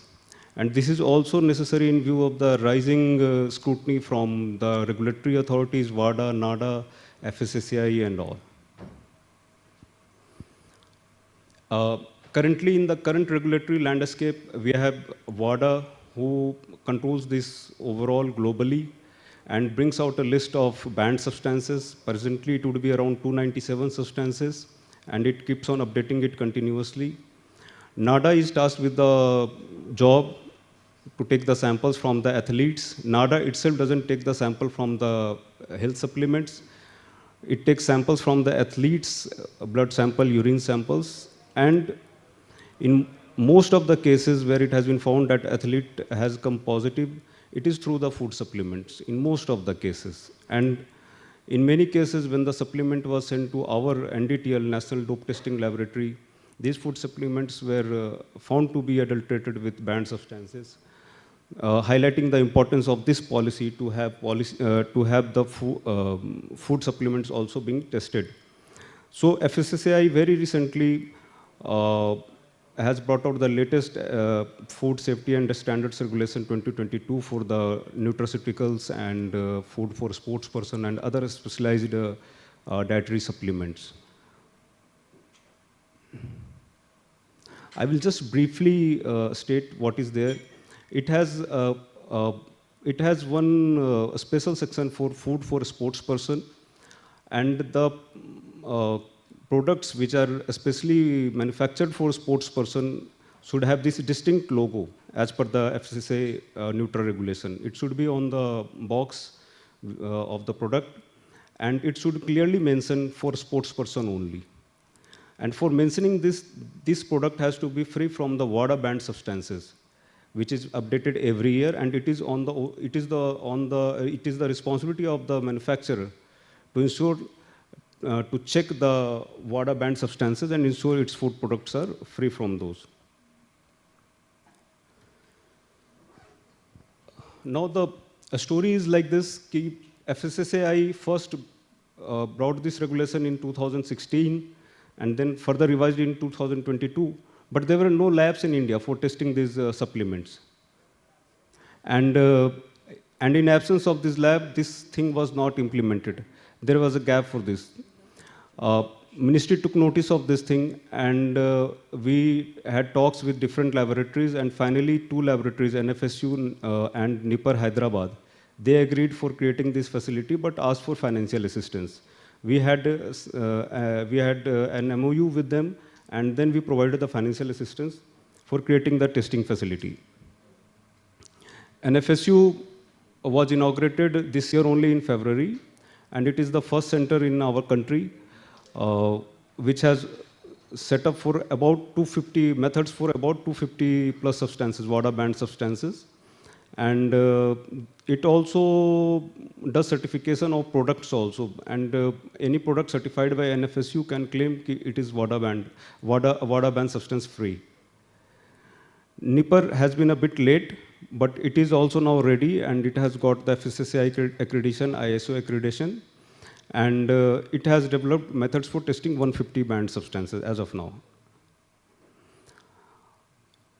Now we have the regulation, we have the labs, but still there is very little awareness, or you may say testing of supplements being done in these markets. So how do we go about it? Instead of all these points I have mentioned here, but very little is being done over here. So I would suggest. So it's basically a very valid point that you have put in. And as a Sportscom, we have been doing intensively work on this, sir.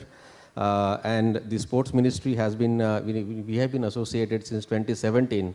And FSDU has been the result of, because of industry initiatives working with FSSI and NADA. With Sportscom as a body, we are working with sports sciences and with industry body as well to create a drug-free supplement policy for India. We are getting the products certified, tested at NFSU as well as under FSDU.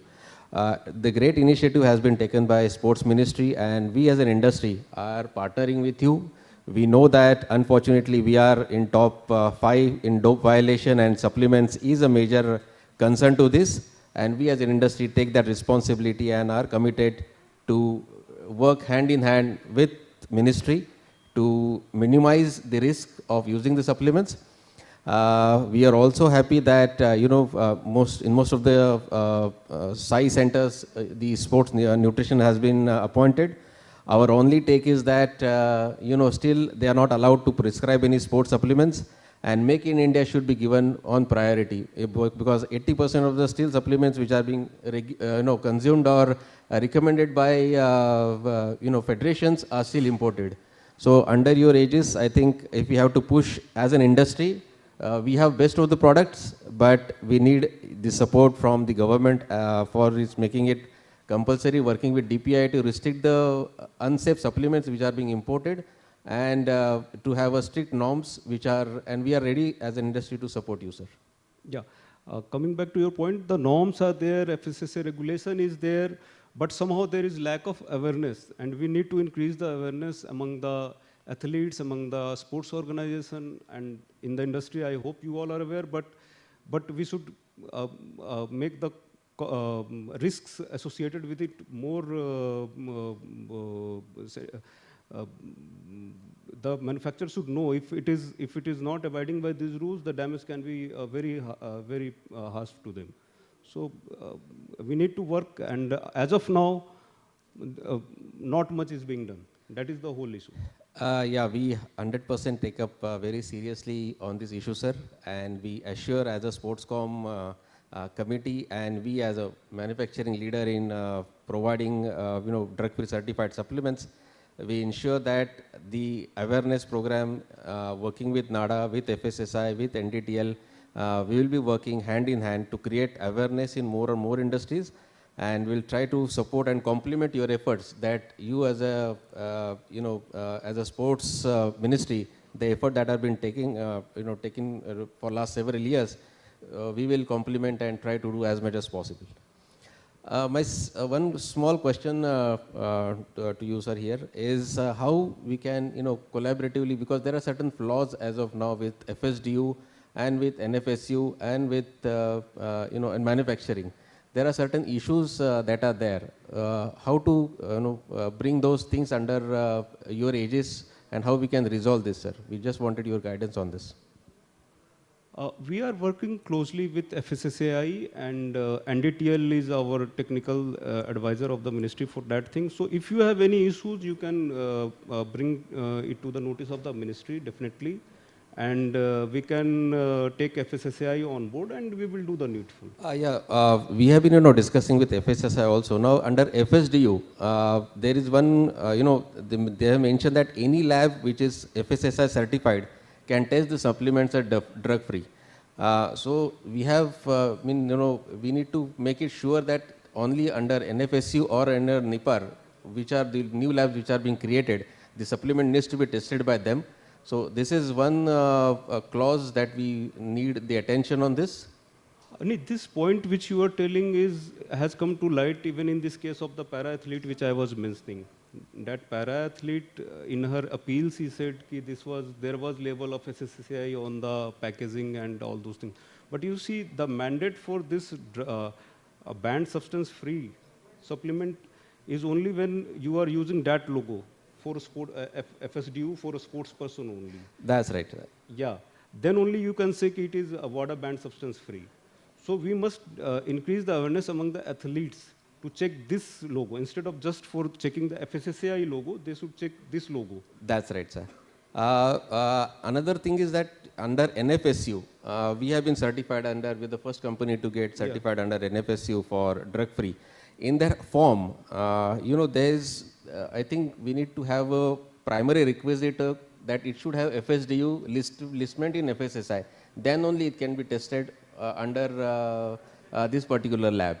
So I think this is one element that is missing that need your guidance on this. You please give it in writing to us. We will get this issue examined in the ministry and we will do needful, right? Thank you so much for your time, sir, and for all the effort that you have been putting. Thank you so much. Thank you. Ladies and gentlemen, thank you so much. Ladies and gentlemen, we have the privilege of having with us our chief guest. I must, before ending, I must thank you to Sujata Chaturvedi ma'am. We are the first one to get certified our products under NFSU as a drug-free. And thanks to you for providing this facility. Everybody are talking about Make in India, but ma'am is really pushing it very hard. We have been supplying, sending the samples to USA for last 12 years. This is the first time that we have been tested in India, and thanks to you, ma'am. Thanks for your contribution and your help and support. Thank you so much.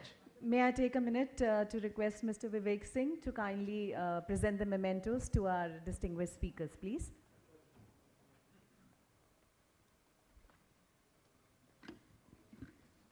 Mr. Anant Kumar, Director, Department of Sports, Ministry of Youth Affairs and Sports.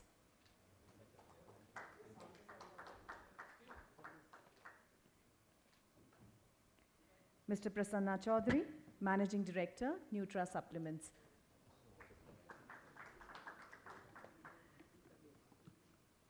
Thank you so very much. Ladies and gentlemen, we have the privilege.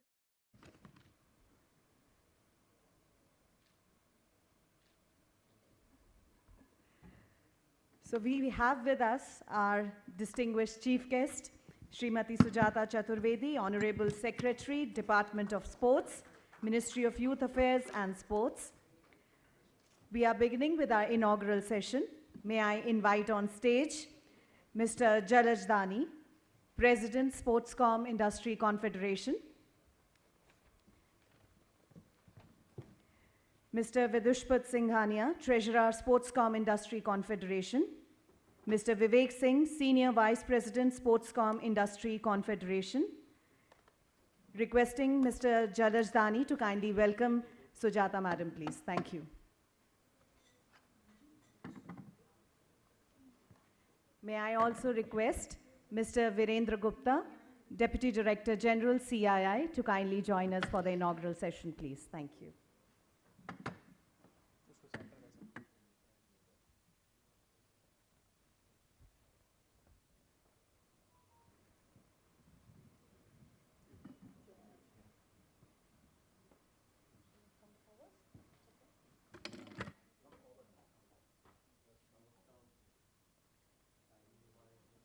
May I request everybody to give a big round of applause?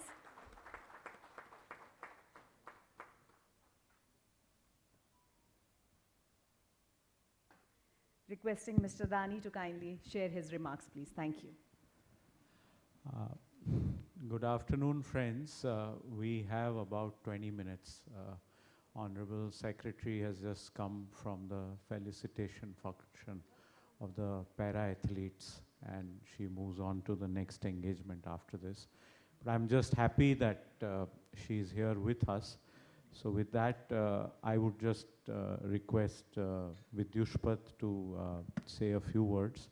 I think all of us are here to listen to ma'am, and I'm sure the other industry leaders like Vivek and others I see in the room.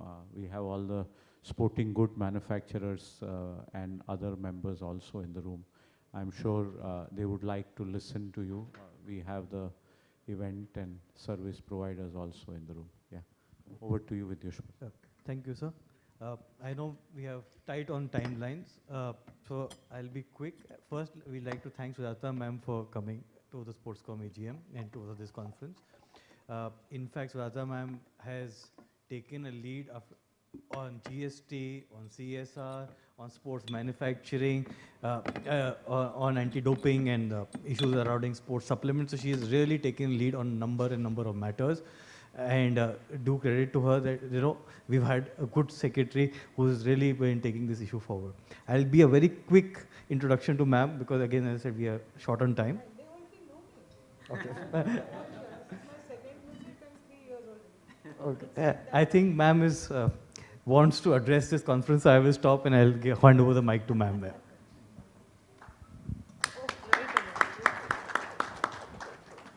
Very good afternoon to you all. Thank you, Jalaj-ji. Thank you, Vivek-ji. Thank you, Vidushpat. Thank you, Virendra-ji. When I come here, I normally spend some time. I met you last time over about an hour, I think. But unfortunately, today is not a great day in terms of time management. So what I did is I multiplied my strength by getting my both joint secretaries and my director here so that the time spent, while less, is a stronger team. So Shobhit ji has recently joined us. He's a GST commissioner, by the way. What more do you want? He just joined our department about 15 days ago. 15 days. Kunal is a young IAS officer. He's the governance czar. So he looks after the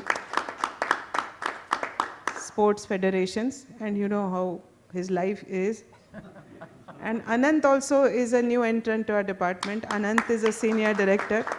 Anant is now, together with Kunal, looking after the anti-doping vertical in the ministry.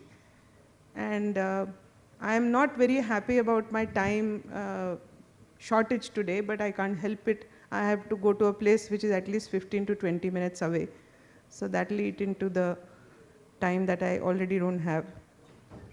I'm happy to engage always on issues which are about the sports industry because I feel very strongly about the fact that all these things lead to the development of sports in the country. And the more we loosen the ties and knots around the issues that you face, the better it is for the sports overall. I was just telling my young colleague Kunal, who I don't ever stop giving gyan, that in any other government department, the role of the private sector may be less significant depending on where you work. But in sports, I always feel that the role of private sector is very, very large. And we in the department, in the ministry, are very mindful of the issues that need to be resolved in order that this role can be played productively.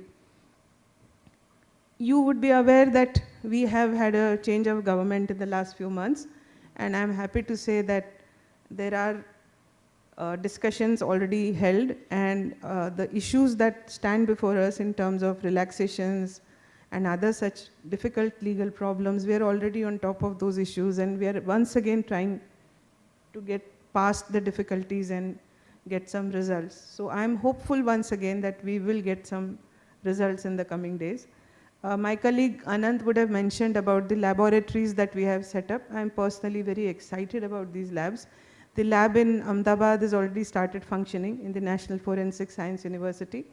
And the other lab at Naipur, Hyderabad is also coming up. It will be inaugurated shortly.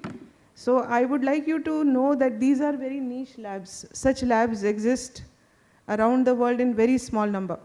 And we are very lucky to have a very strong pharma industry, a very strong manufacturing base for these things, that we are able to have these labs. I would request Sportscom to take up the idea forward that we need to get the Indian stamp on our supplements instead of some certification from abroad, which is very expensive. So that will really take us to the Atmanirbhar Bharat that we all want to achieve here. So to that extent, your cooperation and support to this whole cause is very important. And that's why I requested you to have this discussion, because you should know that this is something which we have actually achieved in a tangible way in the last several years. And personally for me, this is this is one of my favorite projects. So I'm happy that it is going forward. On the other issues, on the recently concluded Olympics, the Paralympic success, there is a lot that the private sector can do. There's a lot of work that can be done in every aspect of sport. So while we continue to engage, I would like that we look at what more could have been done for the teams and for the larger Olympic cycle.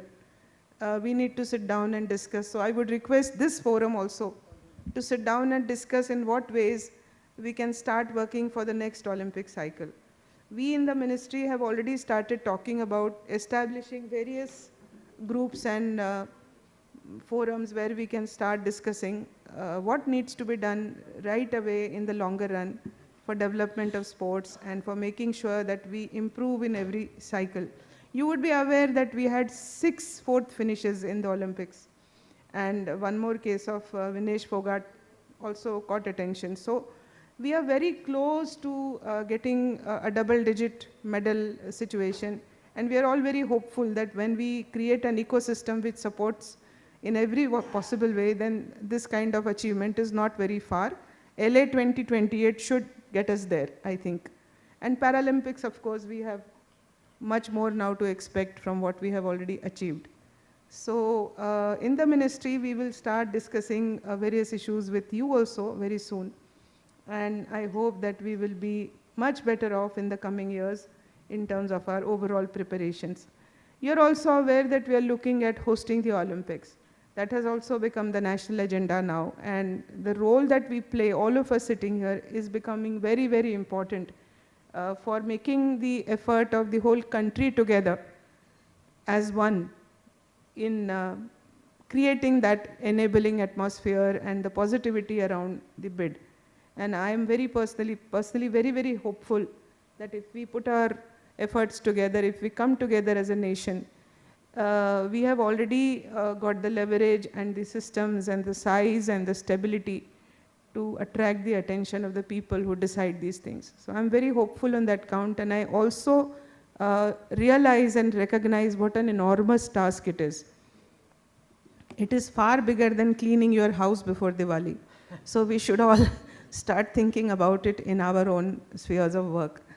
And I'm sure that you will all participate very, very vigorously and strongly in the bid effort. I was in Paris for the Paralympics, and I had the occasion to meet some of the stakeholders who helped for the organization of the games. They have an organization called MEDEF, which is the equivalent of what you have here. And they told me that right from the beginning, since the bid was won by Paris, they started working together with the government to make sure that those games became Atmanirbhar for France. So I think we should also look at the participation of MSMEs and larger companies in the effort for the Olympics. And we will be working towards that as well. So overall, we have an exciting agenda and very exciting times ahead in sports. And I look forward to your productive and, as usual, consistent efforts and support for everything that we try for the success of our sports persons. Because at the end of it all, the way I have seen my work in the last almost 3 years is that whenever I see a particular issue before me, I see the face of an athlete. And I try to think that if I take this decision, what is going to be the effect on that athlete? So sometimes we look as if we are not doing enough, but trust me, it is also from the point of view of the athlete not ending up suffering for something that we decided, in a rather, typical, action which leads to some sort of punitive measures and things. We are very careful with that. So thank you for listening to me. Thank you for inviting me. And I wish you all the best. I wish I had more time. Thank you.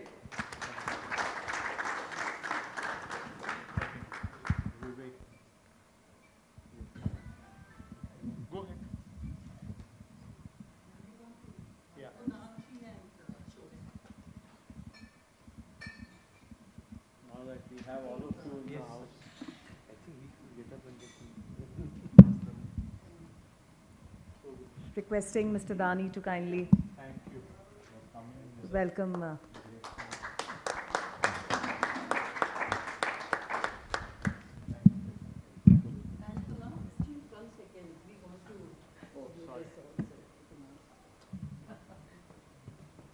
Requesting everybody to please give a big round of applause. Thank you. Thank you very much.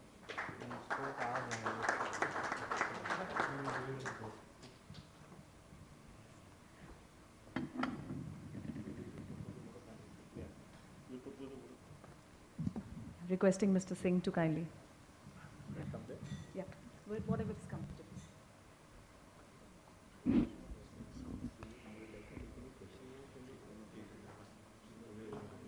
Honorable Secretary Sports to Government of India, Srimati Sujata Chaturvedi ji. Department of Sports so ably represented here by Shobhit Jain, Kunal ji, Anand ji. On behalf of our President, Shri Jalaj Dani, on behalf of CII, Shri Virendra Gupta ji, and everybody present here, it is my honor and privilege to give this vote of thanks.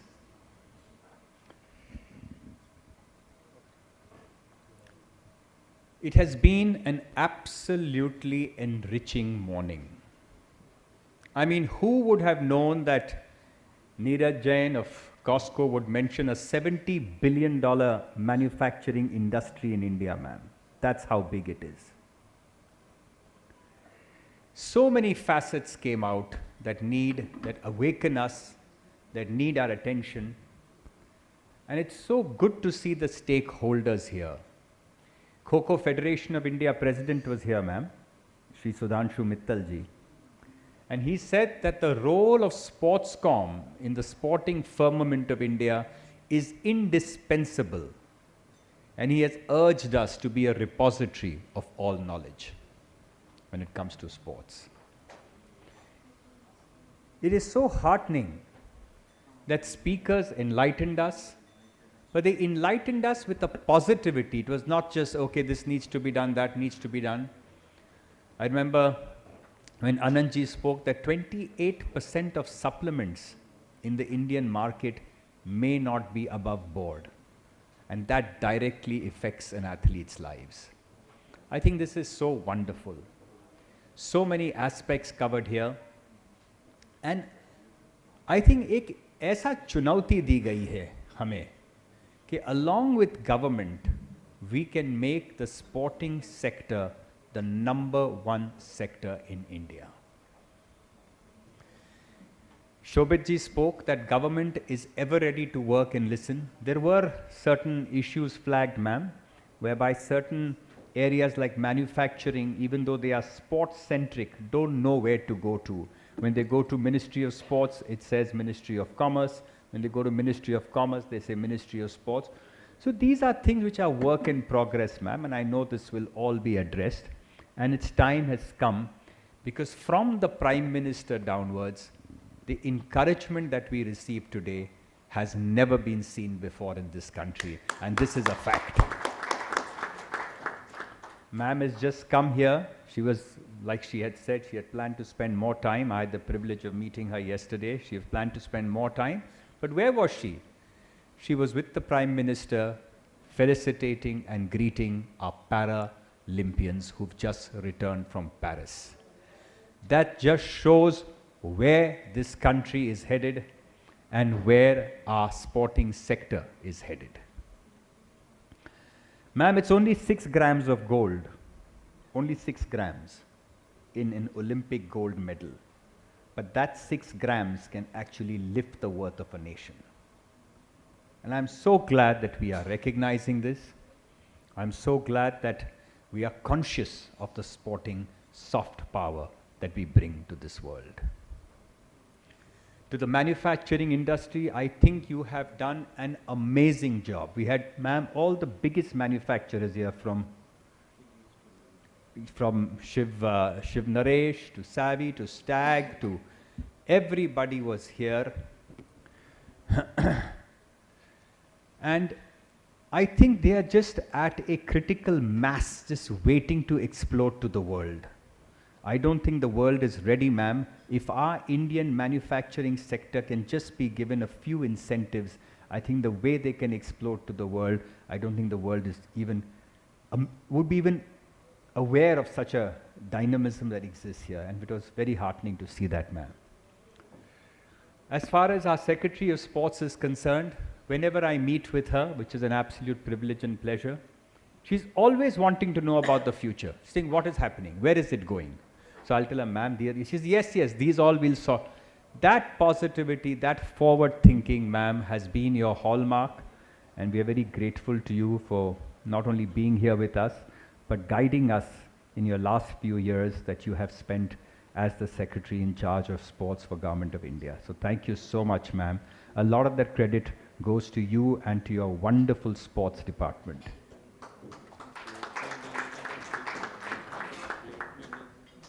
Sportscom needs to be empowered more. And I request you all, what did we hear today? We heard that there are so many different, Arvind Mills is into sports, Garware is making nets in sports. There are so many different players in sports that we do not even know, and we'd like to have them with us. We'd like each of you to go out there and empower Sportscom so that we can do our job better. We're all here for one thing, and that's to remove the obstacles in your path, and that's to make sure that sport stays front page in India. I would also take this moment, ma'am, to thank the Secretariat of Sportscom, led by Srimati Kavita Kohli. She has done a wonderful job, ma'am, of putting this together and bringing us all here. They work behind the scenes, and they need that encouragement and they need that acknowledgement. You have a wonderful team, Kavita. Thank you for putting this together. To all the office bearer of Sportscom that are here, Vidushpat is here. There are so many. Rishikesh is here, our Secretary General. Rishi, thank you. So much of this AGM, ma'am, so much of this AGM has been put together in consultation with Rishi. All of this AGM put together in consultation with Rishi, and we're so grateful that he gives so much of his time. And thank you to all our office bearers. Those who are not here also, ma'am, have contributed. Udit is a very strong pillar of our Sportscom. He's had to, he could not be here with us today, so we miss him. And to all our office bearers, to all our members, we are going forward from here. So thank you all. Big God bless. Jai Hind. Thank you. I'm very sorry, but it's just a bad day. May I request Mr. Singh to kindly present the memento to Madam as a token of gratitude.